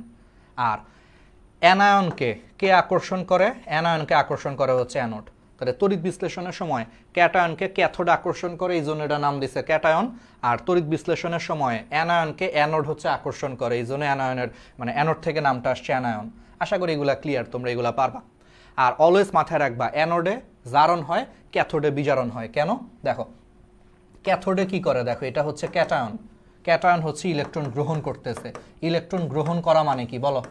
ইলেকট্রন গ্রহণ মানে হচ্ছে বিজারণ, এই জন্য ক্যাথোডে কি হয়? ক্যাথোডে হচ্ছে বিজারণ হয়। আর অ্যানোডে হচ্ছে জারণ হয়। কেন জারণ হয়? দেখো Cl মাইনাস এটা কে আকর্ষণ করে? অ্যানোড আকর্ষণ করে। তো আকর্ষণের কারণে Cl মাইনাস অ্যানোডের কাছে যায়, অ্যানোডের কাছে যাওয়ার পর সেই ইলেকট্রন ত্যাগ করতেছে। তাহলে ইলেকট্রন ত্যাগ মানে কি? জারণ। এই জন্য অ্যানোডে জারণ হয় আর ক্যাথোডে বিজারণ হয়। অ্যানোডে জারণ, ক্যাথোডে বিজারণ হয়। ঠিক আছে, আমি এটারে মনে রাখতাম কি দিয়ে জানো? আজা, আজা। তাহলে অ্যানোডে আতে হচ্ছে অ্যানোড, তাহলে অ্যানোডে কি হয়? অ্যানোডে অলওয়েজ জারণ হয়, অ্যানোডে জারণ হয় আজা। ঠিক আছে, ওকে। তাইলে এগুলো হচ্ছে পারবা। এবং ক্যাথোড এবং অ্যানোডের এখন এক্সাম্পল কি পড়ার দরকার আছে? পজিটিভ চার্জগুলো হচ্ছে মানে পজিটিভ চার্জগুলো হচ্ছে ক্যাটায়নের এক্সাম্পল। ক্যাটায়ন হচ্ছে পজিটিভ চার্জ, অ্যানায়ন হচ্ছে নেগেটিভ চার্জ। পারবা এগুলা? ঠিক আছে, এবার আসো পরিবাহিতার পার্থক্য। এটা কি দেখো উপরে কি লেখা? ব্যবহারিক। তাহলে এটা কি পড়ার দরকার আছে? নাই। ভালো, মেডিকেলে এইগুলো খুব ভালো লাগে আসলে, তোমাদেরও আমি শিওর খুব ভালো লাগে যখনই তোমরা একটা জিনিস দেখো যার পড়া লাগবে না, ভালো লাগে। তারপরও এখান থেকে একটা ছোট্ট জিনিস পড়তে হবে। দেখো অলরেডি পড়ে ফেলছি। সবল তড়িৎ বিশ্লেষ্য কারা বলো? তীব্র অ্যাসিড, তীব্র ক্ষার এবং লবণগুলা সবল তড়িৎ বিশ্লেষ্য। এবার আসো দুর্বল তড়িৎ বিশ্লেষ্য কারা বলো? দুর্বল অ্যাসিডগুলো, অর্থাৎ ওই যে কি কার্বক্সিলিক অ্যাসিড বা জৈব অ্যাসিডগুলো, আর সাথে হচ্ছে তোমার মনে করো ওই যে হাইড্রোফ্লোরিক অ্যাসিড। আর বলো তড়িৎ অবিশ্লেষ্য কোনটা? এক্সাম্পল পড়ছি না? তড়িৎ অবিশ্লেষের এক্সাম্পল কি বলো তো? চিনি, গ্লুকোজ। তাহলে দেখছো এই যে দেখো সুক্রোজ বা চিনি, তারপরে চিনির ছোট ভাই গ্লুকোজ, পড়ছি না আমরা? বলো তড়িৎ অবিশ্লেষ্যের এক্সাম্পল কি ছিল? একদম প্রথমে পড়ছি চিনি, অ্যালকোহল, হাইড্রোকার্বন। তাহলে চিনি বা সুক্রোজ, আর চিনি যেখানে থাকবে চিনির ছোট ভাই হচ্ছে গ্লুকোজ, তাহলে গ্লুকোজও থাকবে। তারপরে পড়ছিলাম অ্যালকোহল, অ্যালকোহলের এক্সাম্পল কি? Methanol, ethanol. তাহলে এগুলো হচ্ছে তড়িৎ অবিশ্লেষ্য। তাহলে একই পড়া তুমি আবার পড়তেছো। ঠিক আছে, ওকে। তাহলে এবার আসো সবল তড়িৎ বিশ্লেষ্য আমরা একবার একটু দেখি। তাহলে সবল তড়িৎ বিশ্লেষ্য বলছিলাম তীব্র অ্যাসিড, তীব্র ক্ষার আর এই যে লবণগুলা, মিলছে? দুর্বল তড়িৎ বিশ্লেষ্য দুর্বল অ্যাসিড মানে এই যে দেখো জৈব অ্যাসিড, হাইড্রোফ্লোরিক অ্যাসিড, সাথে হচ্ছে ফসফরিক অ্যাসিড। মিলছে? মিলবে। তড়িৎ অবিশ্লেষ্য তিনটা জিনিস পড়ছিলাম, চিনি মানে সুক্রোজ, তারপরে অ্যালকোহল দেখো এই যে মিথানল, ইথানল, তারপরে হাইড্রোকার্বন বা তেলগুলা, আর সাথে আর একটা এক্সাম্পল হচ্ছে বিশুদ্ধ পানি। বিশুদ্ধ পানিও হচ্ছে তড়িৎ অবিশ্লেষ্য। বিশুদ্ধ পানি তড়িৎ পরিবহন করে না কিন্তু, মনে রাখবা। তাহলে এগুলো সবই তড়িৎ অবিশ্লেষ্য। কঠিন পড়া জিনিস আমরা আরেকবার পড়তেছি। এবার আসো এটা কি? ব্যবহারিক। ব্যবহারিক পড়ার দরকার আছে? নাই, শেষ, বাদ, স্কিপ। চমৎকার, ভালোই লাগে আসলে। এবার আসো তড়িৎ। বলো বিদ্যুৎ পরিমাপ বা বিদ্যুৎ চার্জের একক কি? কুলম্ব। তাহলে চার্জের একক কি? কুলম্ব। কুলম্বকে কি দিয়ে প্রকাশ করা হয়? সি দিয়ে প্রকাশ করা হয়, কুলম্ব। এটা ফিজিক্সের জিনিসপত্র পড়ছো। এবার আসো তড়িৎ প্রবাহ। তড়িৎ প্রবাহের একক কি? অ্যাম্পিয়ার।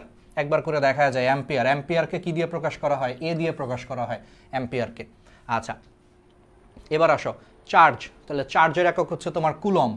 ঠিক আছে, এটার একটা সূত্র আছে, ফিজিক্সে পড়ছো, I is equal to Q by T. দেখো ফিজিক্সে পড়ছো I is equal to Q by T, বা আমরা আরেকভাবে বলতে পারি Q is equal to it. আমি এমনি পড়তাম Q is equal to it. ঠিক আছে, অর্থাৎ কিউ হচ্ছে এখানে চার্জ, তাহলে তড়িৎ চার্জ ইজ ইকাল টু হচ্ছে তড়িৎ প্রবাহ, আই হচ্ছে তোমার তড়িৎ প্রবাহ, জানো এগুলো ফিজিক্সে পড়ছো। আর টি হচ্ছে সময়, তাহলে কিউ ইজ ইকাল টু ইট, অর্থাৎ তড়িৎ চার্জ ইজ ইকাল টু তড়িৎ প্রবাহ ইন্টু হচ্ছে তোমার সময়, q is equal to i t. ব্যাস, তাহলে কিউ ইজ ইকাল টু হচ্ছে আইটি। ব্যাস, এগুলো হচ্ছে তোমরা পারবা। এবার আসো অ্যাম্পিয়ার। অ্যাম্পিয়ার তো বুঝতেই পারতেছো, ঠিক আছে। কিউ ইজ ইকুয়াল টু যদি আইটি হয় তাহলে I is equal to Q by T. দেখো কিউ হচ্ছে চার্জ, টি হচ্ছে সময়। ধরো এই যে চার্জ যদি কোনো কারণে 1 কুলম্ব হয় আর সময় যদি কোনো কারণে 1 সেকেন্ড হয়, তাহলে এবার চিন্তা করো যে কোনো পরিবাহীর মধ্য দিয়ে প্রতি 1 সেকেন্ডে যদি 1 কুলম্ব চার্জ প্রবাহিত হয়, তাহলে ওই বিদ্যুতের পরিমাণকে তোমার বলা হয় 1 অ্যাম্পিয়ার। বুঝছো? Q is I is equal to Q by টি।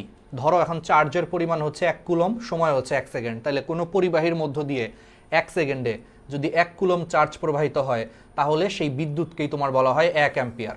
তার মানে 1 ampere is equal to 1 coulomb divided by 1 second. তাহলে 1 অ্যাম্পিয়ার ইজ ইকুয়াল টু আসলে ওই যে 1 কুলম্ব ডিভাইডেড বাই হচ্ছে 1 সেকেন্ড বা 1 কুলম্ব পার সেকেন্ড। বুঝছো? তাহলে 1 ampere is equal to 1 coulomb per second. তাহলে কুলম্ব বলো, কুলম্বের সংজ্ঞা কি হবে এটা তো পারবা। Q is equal to i t. ধরো এবার আই এর মান হচ্ছে 1 অ্যাম্পিয়ার, সময় হচ্ছে 1 সেকেন্ড। তাহলে কোনো পরিবাহীর মধ্য দিয়ে 1 সেকেন্ডে যদি 1 অ্যাম্পিয়ার বিদ্যুৎ প্রবাহিত হয়, 1 সেকেন্ড ধরে যদি 1 অ্যাম্পিয়ার বিদ্যুৎ প্রবাহিত হয়, তাহলে যেই পরিমাণ চার্জ হয় সেই পরিমাণ চার্জকেই বলা হয় 1 coulomb.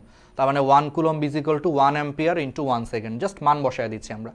1 coulomb is equal to 1 ampere into 1 second. এই যে 1 coulomb is equal to 1 ampere into 1 second.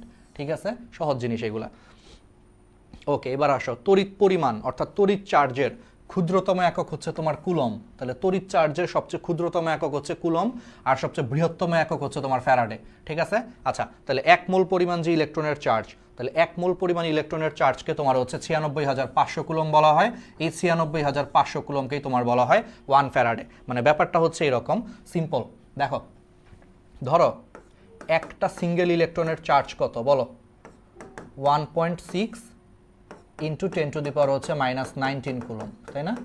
মানে মাইনাস চিহ্ন বাদ দিয়ে চিন্তা করছি আমরা, মাইনাস চিহ্ন বাদ দিয়ে চিন্তা করছি। তাহলে একটা ইলেকট্রনের চার্জ যদি এত হয়, তাহলে 1 মোল ইলেকট্রনের চার্জ কত বলো তো? 1 মোল ইলেকট্রন মানে কয়টা ইলেকট্রন বলো তো? অ্যাভোগাড্রো সংখ্যক ইলেকট্রন। তাহলে অ্যাভোগাড্রো সংখ্যাটা কত? 6.022 ইন্টু 10 টু দি পাওয়ার হচ্ছে তোমার 23। তাহলে এতগুলো ইলেকট্রনের চার্জ কত বলো? তাহলে একটা ইলেকট্রনের চার্জ যদি এত হয়, তাহলে 1 মোল বা 6.022 ইন্টু 10 টু দি পাওয়ার 23, তাহলে এতগুলো ইলেকট্রনের চার্জ কত হবে? ঐকিক নিয়ম, গুণ করো। তাহলে 1.6 into 10 to the power -19 into Avogadro সংখ্যা, তাহলে এটা দিয়ে গুণ হবে, তাই না? ঐকিক নিয়ম যে একটার জন্য এত, তাহলে এতগুলোর জন্য কত, তাহলে গুণ। তাহলে 6.022 ইন্টু 10 টু দি পাওয়ার হচ্ছে 23 করলে দেখবা প্রায় 96,500 আসে। প্রায় 96,500, কাছাকাছি 96,000 দেখবা 400 সামথিং আসে, 473 বা 480। এটারে পূর্ণ সংখ্যা ধরে নিছে, পূর্ণ সংখ্যা ধরে 96,500 বলা হয় এই জন্য। তাহলে তার মানে 1 মোল ইলেকট্রনের চার্জ হচ্ছে আসলে 96,500 কুলম্ব। আর এই 1 মোল ইলেকট্রনের চার্জকেই 1 ফ্যারাডে বলা হয়। কি বলা হয়? 1 মোল ইলেকট্রনের চার্জকে এই জন্য 1 ফ্যারাডে বা 96,500 কুলম্ব বলা হয়।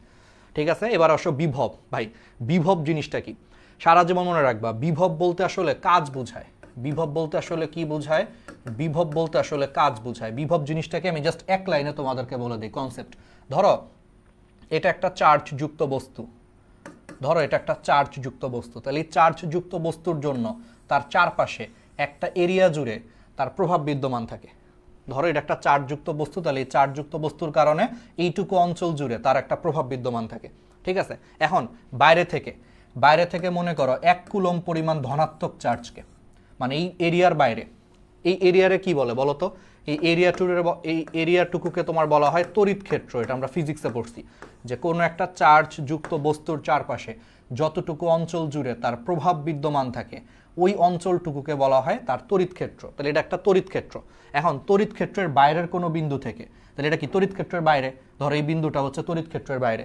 তাহলে তড়িৎ ক্ষেত্রের বাইরের কোনো বিন্দু থেকে 1 কুলম্ব ধনাত্মক চার্জকে তড়িৎ ক্ষেত্রের কোনো বিন্দুতে আনতে, ধরো এই বিন্দুটার নাম হচ্ছে এই বিন্দু। তাহলে তড়িৎ ক্ষেত্রের বাইরের কোনো বিন্দু থেকে 1 কুলম্ব পরিমাণ ধনাত্মক চার্জকে তড়িৎ ক্ষেত্রের কোনো বিন্দুতে আনতে যতটুকু কাজ করতে হয়, ওইটুকু কাজকেই তোমার বলা হয় ওই বিন্দুর বিভব, এ বিন্দুর বিভব বলে। বুঝছো? তাহলে তড়িৎ ক্ষেত্রের বাইরের কোনো বিন্দু থেকে 1 কুলম্ব ধনাত্মক চার্জকে তড়িৎ ক্ষেত্রের কোনো বিন্দুতে আনতে যতটুকু কাজ করতে হয়, ওই কাজটারে বলে হচ্ছে বিভব, ওই এ বিন্দুর বিভব। তার মানে বিভব মানে হচ্ছে আসলে একটা কাজ। দেখছো এই যে, তাহলে তড়িৎ ক্ষেত্রের কোনো বিন্দুতে অসীম দূরত্ব, অসীম বলতে আসলে বাইরে বোঝাচ্ছে। তড়িৎ ক্ষেত্রের কোনো বিন্দুতে অসীম দূরত্বে বা বাইরের বিন্দু থেকে একক ধনাত্মক চার্জকে আনতেই যে দেখো যে পরিমাণ কাজ করতে হয় ওই পরিমাণ কাজকেই ওই পরিমাণ কাজকেই এ বিন্দুর কি বলা হয়, বিভব বলা হয়। তার মানে বিভব হচ্ছে আসলে কাজ। ফিজিক্সে পড়ছো তাহলে বিভব ভি ইজ ইকুয়াল টু হচ্ছে তাহলে কাজ ডিভাইডেড বাই হচ্ছে চার্জের পরিমাণ। তাহলে কাজের একক হচ্ছে জুল আর চার্জ হচ্ছে তোমার কুলম। তাহলে বিভবের এসআই একক হচ্ছে ভোল্ট অথবা জুল পার কুলম। তাহলে বিভবের এসআই একক হচ্ছে ভোল্ট অথবা জুল পার কুলম। ঠিক আছে, ওকে, পারবা। এবার আসো, এই যে আমার বন্ধু ফরিদ আবার চলে আসছে, অনেক চালাক একটা ছেলে আসলে, দেখছো ফ্যারাডে হয়ে গেছে, ফরিদ থেকেই ফ্যারাডে, বন্ধু ফরিদ। যাই হোক, তাহলে দেখো তড়িৎ বিশ্লেষণ কারে বলে আমরা অলরেডি বলছি। তড়িৎ বিশ্লেষণের মধ্য দিয়ে যে তড়িৎ চলাচলকালে ওই যে আয়নগুলার জারণ বিজারণ বিক্রিয়া ঘটে, এই বিক্রিয়াগুলারে আসলে বলা হয় তড়িৎ বিশ্লেষণ। আচ্ছা, এখন আসো, এবার আসো ফ্যারাডের প্রথম সূত্রে আমরা চলে যাই। মেইনলি আমরা প্রথম সূত্র, আচ্ছা তড়িৎ বিশ্লেষণের ক্ষেত্রে একটা টার্ম আছে ডিকম্পোজিশন পটেনশিয়াল বা বিয়োজন বিভব কাকে বলে। বিয়োজন বিভব হচ্ছে তুমি চাইলেই তড়িৎ বিশ্লেষণ করতে পারবা না। ধরো কোন একটা দ্রবণের মধ্যে মনে করো সোডিয়াম আয়ন আছে, ক্লোরাইড আয়ন আছে। এখন এই দ্রবণের মধ্যে তোমাকে তড়িৎ বিশ্লেষণ করতে তোমার বাইরে থেকে কি করতে হবে, বিদ্যুৎ দেওয়া লাগবে, চার্জ দেওয়া লাগবে। বাইরে থেকে তো তোমার বিদ্যুৎ দেওয়া লাগবে, চার্জ দেওয়া লাগবে। দেখা গেল বাইরে থেকে তুমি যদি ন্যূনতম 1 ভোল্ট বিভব প্রয়োগ করো তাহলে দেখা যাবে যে তড়িৎ বিশ্লেষণ হবে। বাট তুমি যদি 1 ভোল্টের কম বিভব দাও, সে 0.9 ভোল্ট দিছ, দেখবা কোনো তড়িৎ বিশ্লেষণ হবে না। তার মানে বুঝছো, তড়িৎ বিশ্লেষের জলীয় দ্রবণে একটা ন্যূনতম বিভব দেওয়া লাগে। সেই ন্যূনতম বিভব দিলে তখন তড়িৎ বিশ্লেষণ হয়। দেখা যায় তার থেকে যদি তুমি কম বিভব দাও, ধরো তুমি 0.9 ভোল্ট দিছো, দেখবা কোনো তড়িৎ বিশ্লেষণ হবে না। তাহলে এই যে তড়িৎ বিশ্লেষের জলীয় দ্রবণে ন্যূনতম যেই বিভব দিলে তড়িৎ বিশ্লেষণ হয়, তার থেকে কম বিভব প্রয়োগ করলে তড়িৎ বিশ্লেষণ হয় না। ওই ন্যূনতম এই বিভবটাকেই হচ্ছে বিয়োজন বিভব বলে। তাহলে এই ক্ষেত্রে 1 ভোল্টটাকেই তোমার বলা হবে বিয়োজন বিভব বা ডিকম্পোজিশন পটেনশিয়াল। অর্থাৎ এই ক্ষেত্রে তোমাকে মিনিমাম 1 ভোল্ট বিভব দিলে তড়িৎ বিশ্লেষণ হবে। 1 ভোল্টের কম দিলে কোনো তড়িৎ বিশ্লেষণ হবে না। তাহলে এই 1 ভোল্টকে তোমার বলা হয় বিয়োজন বিভব। আশা করি পুরো কনসেপ্টটা হচ্ছে ক্লিয়ার। এবার আসো, আমার বন্ধু ফরিদ খুব চালাক, ও ইংল্যান্ডে যে 2টা সূত্র বানায় ফেলছে। ফরিদের প্রথম সূত্র, ফরিদের দ্বিতীয় সূত্র। তো আমাদের এই সিলেবাসে ইন্টারমিডিয়েটে ফরিদের শুধু প্রথম সূত্র আছে। তাহলে আমরা এখন ফরিদের প্রথম সূত্র পড়ব। তাহলে ফরিদের প্রথম সূত্র হচ্ছে তড়িৎ বিশ্লেষণের সময় যে কোনো তড়িৎ দ্বারে সংগঠিত রাসায়নিক বিক্রিয়ার পরিমাণ, অর্থাৎ তড়িৎ দ্বারে সঞ্চিত বা দ্রবীভূত পদার্থের পরিমাণ প্রবাহিত বিদ্যুতের পরিমাণের হচ্ছে তোমার সমানুপাতিক। অর্থাৎ তুমি যেই পরিমাণ তড়িৎ দিবা সেই পরিমাণে হচ্ছে বিক্রিয়া হবে। Common sense. তুমি বাইরে থেকে যত বেশি বিদ্যুৎ দিবা তত বেশি বিক্রিয়া করে পদার্থ জমা হবে। বাইরে থেকে তুমি যত কম বিদ্যুৎ দিবা তত কম বিক্রিয়া হবে, তত কম পরিমাণ পদার্থ জমা হবে। সিম্পল জিনিস, এটাই বলছে যে তড়িৎ বিশ্লেষণের সময় যে কোনো তড়িৎ দ্বারে সংগঠিত রাসায়নিক বিক্রিয়ার পরিমাণ প্রবাহিত বিদ্যুতের পরিমাণের সমানুপাতিক। বাইরে থেকে বেশি বিদ্যুৎ দিলে বেশি বিক্রিয়া হবে, বেশি পদার্থ জমা হবে। বাইরে থেকে বিদ্যুৎ কম দিলে কম বিক্রিয়া হবে, কম পদার্থ জমা হবে। তার মানে কি সমানুপাতিক, এটাই বলছে। তাহলে তড়িৎ দ্বারে যদি ডাব্লিউ পরিমাণ পদার্থ জমা হয় আর বাইরে থেকে যদি তুমি কিউ কুলম চার্জ প্রবাহিত করো, তাহলে আমরা কি বলতেছি, এই রাসায়নিক বিক্রিয়া তথা দ্রবীভূত পদার্থের পরিমাণ সেটা কার সমানুপাতিক, বিদ্যুতের চার্জের সমানুপাতিক। অর্থাৎ ডাব্লিউ সমানুপাতিক কিউ হবে। এখন এই সমানুপাতিক চিহ্নটাকে তুমি যদি তুলে দাও তাহলে এখানে একটা ধ্রুবক আসবে। এই ধ্রুবকটাকে বলা হয় তড়িৎ রাসায়নিক তুল্যাঙ্ক জেড। এই ধ্রুবকটাকে কি বলা হয়, তড়িৎ রাসায়নিক তুল্যাঙ্ক জেড। এই জেডকেই তোমার বলা হয় তড়িৎ রাসায়নিক তুল্যাঙ্ক। ঠিক আছে, আচ্ছা এই তড়িৎ রাসায়নিক তুল্যাঙ্ক জিনিসটা কি? তাহলে এই যে ডব্লিউ is equal to z q, ধরো বাইরে থেকে তুমি 1 কুলম চার্জ প্রবাহিত করলা, কত, 1 কুলম। তাহলে তখন ডাব্লিউ ইজ ইকুয়াল টু হবে জেড ইন্টু 1, কারণ কিউ এর মান হচ্ছে 1, 1 কুলম চার্জ প্রবাহিত করছো। তাহলে তখন W is equal to Z হয়ে যাবে। অর্থাৎ তড়িৎ বিশ্লেষণের সময় যদি বাইরে থেকে 1 কুলম চার্জ প্রবাহিত করা হয় তাহলে যেই পরিমাণ পদার্থ জমা হয়, অর্থাৎ যেই পরিমাণে ডাব্লিউ হয়, সেই ডাব্লিউটাকেই আসলে জেড বা তড়িৎ রাসায়নিক তুল্যাঙ্ক বলে। তাহলে সংজ্ঞাটা দেখছো কেমনে দিছে, যে বাইরে থেকে যদি 1 কুলম চার্জ প্রবাহিত করা হয় তাহলে যেই পরিমাণ পদার্থ জমা হয় বা ডাব্লিউ হয় সেই ডাব্লিউকেই হচ্ছে তোমার জেড বলে বা তড়িৎ রাসায়নিক তুল্যাঙ্ক বলে। ঠিক আছে, তাহলে তড়িৎ রাসায়নিক তুল্যাঙ্ক বলের একক কি, এর একক কি হবে দেখো, এককটা হচ্ছে ডাব্লিউ ইজ ইকুয়াল টু হচ্ছে জেড কিউ, তাহলে আমরা জেড এর একক বের করব, তাহলে জেড ইজ ইকুয়াল টু হচ্ছে ডাব্লিউ বাই কিউ, তাহলে ডাব্লিউ হচ্ছে পদার্থের পরিমাণ, এটাকে গ্রামে প্রকাশ করা হয় গ্রাম, তাহলে এই ডাব্লিউ এর একক হচ্ছে গ্রাম, আর কিউ মানে চার্জ মানে কুলম, তাহলে গ্রাম পার কুলম। এই জন্য তড়িৎ রাসায়নিক তুল্যাঙ্কের একক হচ্ছে তোমার জেড, জেড এর একক হচ্ছে গ্রাম পার কুলম। আচ্ছা এবার আসো দুইটা জিনিসের তড়িৎ রাসায়নিক তুল্যাঙ্কের মান মনে রাখতে হবে। দেখো এই সংজ্ঞা পড়ায় ফেলছি। তড়িৎ বিশ্লেষণের সময় দেখো এই যে বাইরে থেকে 1 কুলম বিদ্যুৎ প্রবাহের ফলে যত গ্রাম পদার্থ জমা হয় ওই ডাব্লিউ, সেই ডাব্লিউ রে আসলে এই যে তড়িৎ রাসায়নিক তুল্যাঙ্ক বলে। দেখছো পড়ায় ফেলছি সব। এবার আসো ডাব্লিউ এর একক, জেড এর একক আমরা দেখে ফেলছি গ্রাম পার কুলম। এবারে দুইটা মান মুখস্থ রাখতে হবে। সিলভারের তড়িৎ রাসায়নিক তুল্যাঙ্ক কত আর হচ্ছে হাইড্রোজেনের তড়িৎ রাসায়নিক তুল্যাঙ্ক কত, মানগুলো মনে রাখতে হবে। তো মনে রাখবা সিলভার দশমিকের পরে 2টা 0 3টা 1 8 গ্রাম পার কুলম, শেষ। তাহলে সিলভারের ক্ষেত্রে মনে রাখবা দশমিকের পরে 2টা 0। এবার আসো হাইড্রোজেন, হাইড্রোজেনের ক্ষেত্রে দশমিকের পরে 4টা 0, 4টা 0, আগের বার ছিল 2টা 0, এবার শূন্যের সংখ্যা ডাবল করে দাও, 2 এর ডাবল কত 4, 4টা 0 তারপরে কিছু একটা আসবে 10447 বা কিছু একটা। তাহলে মনে রাখার টেকনিক বুঝছো যে সিলভারের ক্ষেত্রে দশমিকের পরে 2টা 0 3টা 1 তারপরে 8, তাহলে দশমিকের পরে 2টা 0 3টা 1 8 গ্রাম পার কুলম। আর হাইড্রোজেনের ক্ষেত্রে দশমিকের পরে 0 ডাবল হয়ে যাবে, মানে 4টা হয়ে যাবে, তারপরে 8টা 10447। এটা হচ্ছে দুইটা মান মুখস্থ রাখতে হবে, পরীক্ষায় আসে, মেডিকেল ভর্তি পরীক্ষা এগুলো আসতে পারে। সিলভারের তড়িৎ রাসায়নিক তুল্যাঙ্ক কত, হাইড্রোজেনের তড়িৎ রাসায়নিক তুল্যাঙ্ক কত, মান মুখস্থ আসবে। এগুলো লাগবে না, এগুলো আমরা সব পড়ায় দিছি, সব পড়ায় ফেলছি। আচ্ছা তুল্যভর পড়ানোর কি আসলে দরকার আছে? পারবা না? দেখো আবার আসছে ভাই, কপারের তুল্যভর কত? তোমাকে তুল্যভর বের করার নিয়ম কি? আণবিক ভর ডিভাইডেড বাই কি? আণবিক ভর ডিভাইডেড বাই কি? ধনাত্মক চার্জের সংখ্যা। ধরো শুধু কপার বলছে, আচ্ছা যেহেতু এখানে শুধু কপার বলছে, তাহলে শুধু কপার বললে তো আর কপার তো অণু না, কপার কি পরমাণু, তাহলে সেক্ষেত্রে কমন সেন্স আণবিক ভর না হয়ে কি হবে? পারমাণবিক ভর হবে। এটা কি কোনো কঠিন জিনিস? দেখো যদি জিনিসটা একটা রাসায়নিক পদার্থ হইতো, রাসায়নিক পদার্থের ক্ষেত্রে অণু হয়, কিন্তু যদি শুধু তোমাকে পরীক্ষায় বলে কপারের তুল্যভর কত, তাহলে কপার তো আর অণু না, কপার তখন কি পরমাণু, তাহলে পরমাণুর ক্ষেত্রে তো আর আণবিক ভর নাই, তখন এটা কি হবে? পারমাণবিক ভর। তো তখন আণবিক ভরের জায়গায় জাস্ট পারমাণবিক ভর হবে। তাহলে কপারের পারমাণবিক ভর কত? 63.5 ডিভাইডেড বাই ধনাত্মক চার্জের পরিমাণ। কপারের চার্জ কত তুমি জানো? নর্মাল যৌগে কপার হচ্ছে 2+ আকারে থাকে, 99% ক্ষেত্রেই কপার হচ্ছে 2+ আকারে থাকে। তাহলে কপারের চার্জ হচ্ছে 2, পজিটিভ চার্জ 2। তাহলে এটারে 2 দিয়ে ভাগ করো, তাহলে 63.5 রে 2 দিয়ে ভাগ করলে কত হয়? 31.75। That's the answer. এটাই হচ্ছে কপারের তুল্যভর। তাহলে এবার বুঝছো, কপার বলছে এটা একটা পরমাণু, তাহলে পরমাণুর ক্ষেত্রে আণবিক ভর হবে না, পারমাণবিক ভর হবে। এটারে 2 দিয়ে ভাগ করবা, চার্জ শেষ। ওকে পারবা। এবার আসো ফরিদের সূত্রের সীমাবদ্ধতা। তাহলে আমরা একটু সীমাবদ্ধতাটা হচ্ছে একবার একটু দেখি। তাহলে এই যে ফরিদের সূত্র, এটা একটু কিছু কি রে ভাই, এটা কাটলো কেন? আচ্ছা বুঝলাম না, লাল কালার এটা, আচ্ছা সমস্যা নাই। কি রে ভাই, আচ্ছা ফরিদের সূত্রের হচ্ছে তোমার সীমাবদ্ধতা, সমস্যা নাই। এরপরের বুঝলাম না, এটা হচ্ছে আমরা পিডিএফ বানাইছি, পিডিএফটা এরকম লাল হয়ে গেল কেন? কারণ আমার তো, আচ্ছা সমস্যা নেই, এটা আমরা ঠিক করে ফেলবো। তাহলে ফরিদের সূত্রের সীমাবদ্ধতা বা হচ্ছে তোমার প্রযোজ্যতা।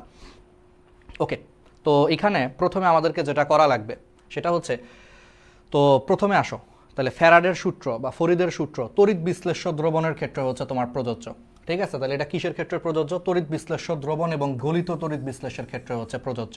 ঠিক আছে, এটা হচ্ছে চাপ এবং ঘনমাত্রার উপর হচ্ছে তোমার এর কোনো প্রভাব নাই। তাহলে এটা শুধুমাত্র জলীয় দ্রবণ এবং হচ্ছে তোমার গলিত পদার্থের ক্ষেত্রে প্রযোজ্য এটা। এবার আসলে সীমাবদ্ধতা। তাহলে এই ফ্যারাডের সূত্রটা আসলে কখন কাজ করে? এটা কেবল এই যে তড়িৎ বিশ্লেষ্য পরিবাহীর ক্ষেত্রে প্রযোজ্য।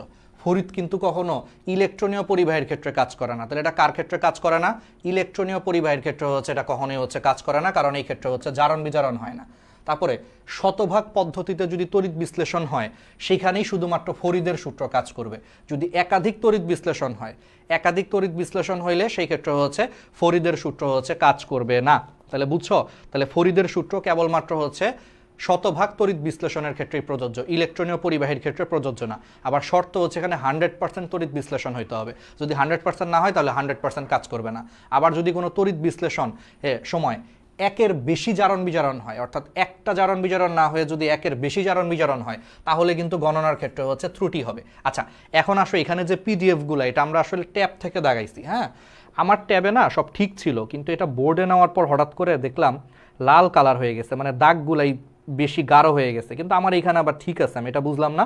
আচ্ছা, সমস্যা নাই, আমি তোমাদেরকে আবার এটা ঠিক করে এই পিডিএফটা দিব। তাহলে আমরা একটু ওপেন করি। হ্যাঁ, আমরা একটু ওপেন করি, টেনশন করার কোনো কারণ নাই। আমরা একটু ওপেন করে তোমাদেরকে বলি, বুঝছো? মানে এটা আমি নিজে দাগাইছি ট্যাব থেকে, বুঝলাম না, ওইখানে সব ঠিক ছিল, এখানে সবই দেখা যাচ্ছে, কিন্তু এখানে দেখা যাচ্ছে না। আচ্ছা, ঠিক আছে, প্রবলেম নাই। তাহলে ফ্যারাডের সূত্র প্রয়োগে তড়িৎ বিশ্লেষণের হচ্ছে তোমার পরিমাণ নির্ণয়। যাই হোক, এটাই টপিকটা, এটা আমরা তোমাদেরকে ঠিক মানে একটু তাহলে পিডিএফটাকে আর একটু কারেকশন করে দাগাবো, বুঝছো? আমরা ট্যাব থেকে দাগাইছি, বুঝছো? ট্যাবে ঠিক আছে, ট্যাবে লেখা পড়া যায়, বুঝলাম না এখানে লেখা শো করতেছে না, এখানে মানে জিনিসটা এরকম হয়ে গেছে। আচ্ছা, প্রবলেম না, এটারে আমি আবার এডিট করব না, সমস্যা নেই, এডিট করে তোমাদেরকে দিব। যাই হোক, এখানে কি কি আছে আমি তোমারে বলে দিই, খুব সহজ কথা। এখানে একটা বিক্রিয়া আছে, সিলভার প্লাস, সে হচ্ছে কি একটা ইলেকট্রন গ্রহণ করে হচ্ছে সিলভারে রূপান্তরিত হয়। ঠিক আছে, তাহলে সিলভার প্লাস একটা ইলেকট্রন গ্রহণ করে কি হয়, সিলভারে হচ্ছে তোমার রূপান্তরিত হয়। ঠিক আছে, এটা তো আমরা সবাই জানি। তাহলে বলো তো, এখান থেকে তোমাদেরকে এখন আমি একটা জিনিস হচ্ছে তোমাদের পড়াবো। চলো আমরা এইখানেই চলে যাই সরাসরি। দেখো, ধরো একটা সিলভার আয়ন একটি ইলেকট্রন গ্রহণ করে একটা সিলভার পরমাণুতে রূপান্তরিত হয়। ঠিক আছে, তাহলে বলো তো, দুইটা সিলভার, ধরো এটা দুইটা সিলভার আয়ন দুইটা ইলেকট্রন গ্রহণ করে দুইটা সিলভারে রূপান্তরিত হয়, তাহলে বলো তো 1 মোল সিলভার আয়ন, দেখো তো, তাহলে 1 মোল সিলভার আয়ন নিশ্চয়ই 1 মোল ইলেকট্রন গ্রহণ করে কি হবে, 1 মোল সিলভারে রূপান্তরিত হবে, তাই না? তার মানে তুমি 1 মোল সিলভার পাবা কতটুকু চার্জ দিলে, 1 মোল ইলেকট্রনের চার্জ দিলে। বলো, 1 মোল ইলেকট্রনের চার্জ মানে কত, 96,000 হচ্ছে 500 কুলম, তাই না? তাহলে কি বুঝছো? তাহলে 1 মোল ইলেকট্রন, সরি 1 মোল সিলভার পাওয়ার জন্য তার মানে তুমি 1 মোল ইলেকট্রনের চার্জ দেওয়া লাগবে। তার মানে 1 মোল সিলভার পাওয়ার জন্য 1 মোল ইলেকট্রনের চার্জ দেওয়া লাগে, মানে 96,500 কুলম বা 1 ফ্যারাডে লাগে। তার মানে 1 ফ্যারাডের চার্জ দিলে তুমি 1 মোল সিলভার পাবা। Basic clear? আচ্ছা, এবার বলো তো, একই জিনিস ধরো জিঙ্কের ক্ষেত্রে তাহলে কি হবে? ধরো জিঙ্ক তো 2+, তাহলে একটা জিঙ্ক 2+, দেখো দুইটা ইলেকট্রন গ্রহণ করে একটা জিঙ্কে কনভার্ট হয়। তাহলে বলো তো 1 মোল জিঙ্ক 2+, তাহলে 1 মোল জিঙ্ক 2+, বলো সে কয়টা ইলেকট্রন গ্রহণ করবে? একটা জিঙ্ক 2+ যদি দুইটা ইলেকট্রন গ্রহণ করে, তাহলে 1 মোল জিঙ্ক 2+, দুইটা মানে কি 2 মোল, তাহলে 2 মোল হচ্ছে তোমার জিঙ্ক গ্রহণ করে কি হবে, 1 মোল জিঙ্কে কনভার্ট হবে, রাইট? তাহলে 1 মোল জিঙ্কে যদি কনভার্ট হয়, তাহলে বলো 1 মোল জিঙ্ক পাওয়ার জন্য কয় মোল ইলেকট্রনের চার্জ লাগে? 2 মোল ইলেকট্রনের চার্জ লাগে। তাহলে 2 মোল ইলেকট্রনের চার্জকে তুমি কত বলবা? 2 ফ্যারাডে। কারণ 1 মোল ইলেকট্রনের চার্জকে যদি তুমি 1 ফ্যারাডে বলো, তাহলে 2 মোল ইলেকট্রনের চার্জকে তুমি বলবা হচ্ছে 2 ফ্যারাডে। তার মানে 2 ফ্যারাডের চার্জ দিয়ে 1 মোল জিঙ্ক পাওয়া যায়। তাহলে সেমভাবে আমারে বলো, তাহলে 1 মোল অ্যালুমিনিয়াম পাইতে কত ফ্যারাডে বিদ্যুৎ লাগবে? 3 ফ্যারাডে বিদ্যুৎ লাগবে। তাহলে কি তুমি প্যাটার্নটা কি বুঝতেছো? প্যাটার্নটা কি খেয়াল করতেছো? দেখো যে যখন একক ধনাত্মক আয়ন ছিল, দেখো এটা হচ্ছে একক ধনাত্মক আয়ন, তাহলে একক ধনাত্মক আয়নের ক্ষেত্রে 1 ফ্যারাডে চার্জের মাধ্যমে 1 মোল পদার্থ পাওয়া যায়। বাট যখন সেটা দ্বি ধনাত্মক আয়ন ছিল, দ্বি ধনাত্মক আয়নের ক্ষেত্রে দেখো 2 ফ্যারাডে চার্জের মাধ্যমে 1 মোল পদার্থ পাওয়া যায়। আর অ্যালুমিনিয়ামের ক্ষেত্রে তোমরা সবাই জানো অ্যালুমিনিয়াম হচ্ছে 3+, তাহলে 3 ধনাত্মক আয়নের ক্ষেত্রে 3 ফ্যারাডের চার্জ দিলে 1 মোল হচ্ছে পদার্থ পাওয়া যায়। এটাই হচ্ছে বেসিক, আসলে আর কিছু না।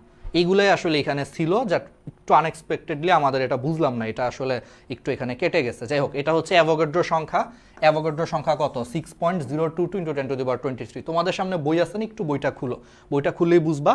আমরা পরের পিডিএফ আরও কারেকশন করবো, এটা আমি চেক করছি, লাইক আমি যেখান থেকে বানাইছি, বুঝছো, আমার ট্যাবে ঠিক আছে সব কিছু চেক টেক করে এইখানে দেওয়ার পর হঠাৎ করেই যে এখন দেখতেছি যেটা কালার দিয়ে ঢেকে গেছে, তাই না? এরকম মনে হচ্ছে, লাইনই দেখা যাচ্ছে না। ঠিক আছে, সমস্যা নাই, এটা আসলে কি করব, যেখান থেকে বানাইছো এখানে ঠিক ছিল, এই জন্য আমি বুঝি নাই যে এরকম এক ডিভাইস থেকে আরেক ডিভাইসে শিফট করলে যে এরকম কেটে যাবে, বুঝছো? এটা আসলে বুঝি নাই, সমস্যা নাই, এটা আমরা ঠিক করে আমি আবার তোমাকে ফুল পিডিএফটা সুন্দর করে আমি দিয়ে দিব আজকে, ঠিক আছে? পিডিএফে আশা করি সব ঠিক থাকার কথা, না হলে আমার আবার এগুলা ঠিক করতে হবে, সমস্যা নেই, আমি ঠিক করে দিয়ে দিব, বুঝছো? তোমাদের সামনে বইটা খুলো, ইজি জিনিস, যা যা পড়াচ্ছ এগুলো আছে, আর আমাদের ক্লাসের একদম শেষের দিকে, আজকের থেকে বেশি পড়াবো না। তাইলে 1 ফ্যারাডে বিদ্যুৎ মানে তাহলে কত? 96,000 হচ্ছে 500 কুলম, এই হিসাবটা এখানে আছে, একটু আগে পড়ায় দিছে এগুলা। আচ্ছা আসো,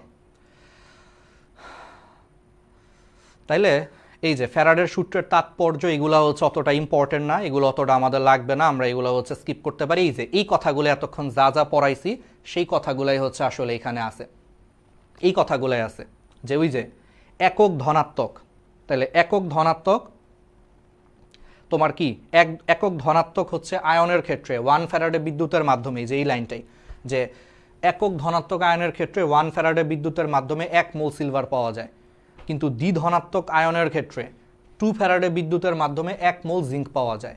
আবার ত্রিধনাত্মক আয়নের ক্ষেত্রে 3 ফ্যারাডে বিদ্যুতের মাধ্যমে হচ্ছে 1 মোল কি পাওয়া যায়?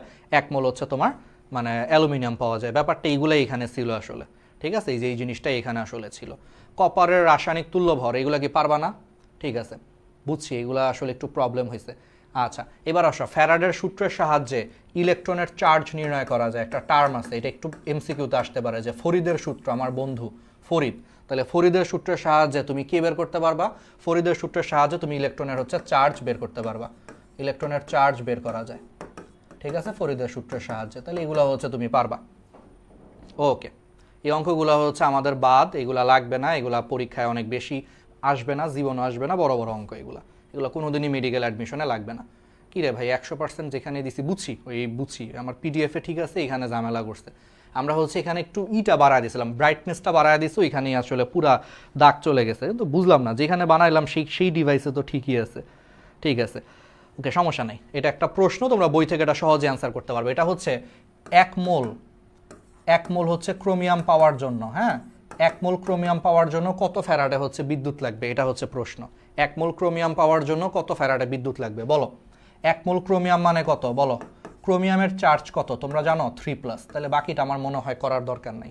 ক্রোমিয়ামের চার্জ 3+, তাহলে এইমাত্র পড়াইছি, 3 ধনাত্মক আয়নের ক্ষেত্রে 3 ফ্যারাডে বিদ্যুৎ প্রবাহিত করলে 1 মোল ক্রোমিয়াম পাওয়া যায়, তাহলে অ্যান্সার হচ্ছে 3 ফ্যারাডে, ঠিক আছে? ওকে, বুঝছি, যেখানে ব্রাইটনেস বাড়ায় দিছি ওইখানে আসলে আর দেখা যায় না, ঠিক আছে, সমস্যা নাই। তাহলে আমরা এগুলা পারবো, এগুলা হচ্ছে আমাদের অনেকটুকু আমরা আগায় গেছি, আমরা অনেকটুকু শেষ করে ফেলছি। ওকে, এগুলা লাগবে না, এগুলা সব অঙ্ক, বড় বড় অঙ্ক, এগুলা লাগবে না। এবার আসো, আমরা আর 5 মিনিট পড়বো। আচ্ছা এবার আসো হচ্ছে এই যে এখানে কিছু জিনিস আছে, আচ্ছা মানে 3টা শর্ত আছে আসলে, যদিও এখানে ঢেকে গেছে, আমি তোমাদেরকে একটু বলে দিই যে তড়িৎ বিশ্লেষণের সময় কোনটা আগে অ্যানোডের কাছে যাবে বা কোনটা হচ্ছে আগে ক্যাথোডের কাছে যাবে, এটা আসলে 3টা জিনিসের উপর হচ্ছে নির্ভর করে। একটা হচ্ছে তড়িৎ রাসায়নিক সারিতে এদের অবস্থানের উপর নির্ভর করে, মানে তড়িৎ বিশ্লেষণের সময় কোনটা আগে হচ্ছে তোমার মানে কোনটা আগে ক্যাথোড বা অ্যানোডের কাছে যাবে, এটা 3টা জিনিসের উপর নির্ভর করে। একটা হচ্ছে তড়িৎ রাসায়নিক সারিতে এদের অবস্থানের উপরে নির্ভর করে, একটা হচ্ছে এই ক্যাটায়ন এবং অ্যানায়নের হচ্ছে তোমার ঘনমাত্রার উপর নির্ভর করে, বইটা একটু খুলে বুঝতে পারবা, ক্যাটায়ন এবং অ্যানায়নের হচ্ছে তোমার ঘনমাত্রার উপর হচ্ছে তোমার নির্ভর করে, এবং আরেকটা হচ্ছে তোমার তড়িৎদ্বারের প্রকৃতির উপর নির্ভর করে। তাহলে 3টা শর্ত এগুলো আসতে পারে, তাহলে কোনটা আগে হচ্ছে তোমার ক্যাথোড বা অ্যানোডের কাছে যাবে, এটা কয়টা জিনিসের উপর নির্ভর করে? 3টা জিনিসের উপর নির্ভর করে। একটা হচ্ছে এদের অবস্থানের উপর নির্ভর করে, ঘনমাত্রার উপর নির্ভর করে, একটা হচ্ছে তড়িৎদ্বারের হচ্ছে তোমার প্রকৃতির উপর নির্ভর করে, তড়িৎদ্বারের প্রকৃতি, ঠিক আছে?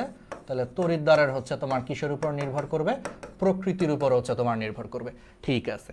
এখন আসো, প্রথম কথা হচ্ছে যে যত নিচে থাকবে, ওই লাইনটা আমি বলি, তড়িৎ রাসায়নিক সারিতে যে যত নিচে থাকবে সে তত আগে হচ্ছে তোমার কি হবে? যে যত নিচে থাকবে সে তত আগে হচ্ছে তোমার মানে কি হবে? চার্জ মুক্ত হবে। অর্থাৎ এই সিরিয়ালে দেখো সবার নিচে আছে Au3+, তাহলে Au3+ সবার আগে হচ্ছে তোমার কি হবে? ক্যাথোডের কাছে যাবে।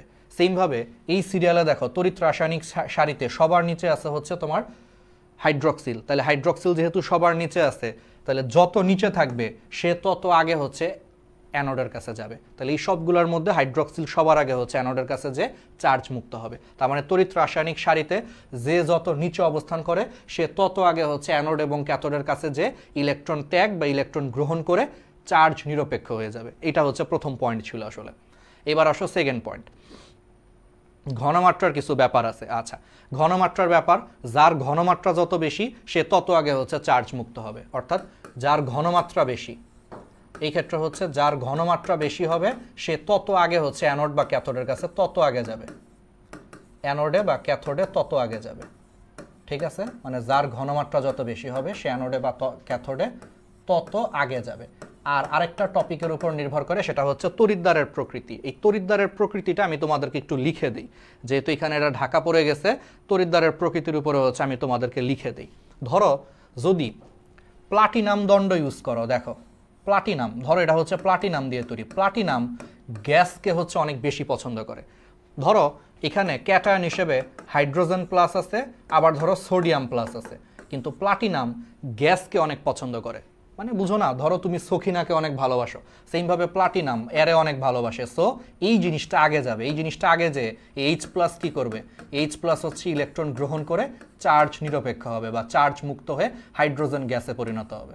ব্যাপারটাই যে এরকম হবে। তার মানে প্লাটিনাম সখিনার মতো এইচ প্লাসকে অনেক বেশি ভালোবাসে। সো যেহেতু সে এইচ প্লাসকে বেশি ভালোবাসে, এইটা সোডিয়াম যাইতে পারবে না, এইচ প্লাস এখানে যাবে। এইচ প্লাস এখানে যে ইলেকট্রন গ্রহণ করে চার্জ মুক্ত হয়ে হাইড্রোজেন গ্যাসে পরিণত হবে, তাহলে এই ক্ষেত্রে যাবে। কিন্তু ধরো তুমি প্লাটিনাম ইউজ না করে তুমি পারদের কিছু একটা ইউজ করলা। পারদ হচ্ছে তরল পদার্থ। ধরো তুমি কোনো একটা তড়িৎদ্বার নিছো, সেই তড়িৎদ্বারের গায়ে মনে করো পারদের প্রলেপ দেওয়া আছে। এই তড়িৎদ্বারের গায়ে মনে করো এই যে এরকম পারদের প্রলেপ দেওয়া আছে, পারদের প্রলেপ। এই পারদ হচ্ছে, এবার মনে করো একই জিনিস, এইচ প্লাস আছে আর মনে করো তোমার এখানে সোডিয়াম আছে।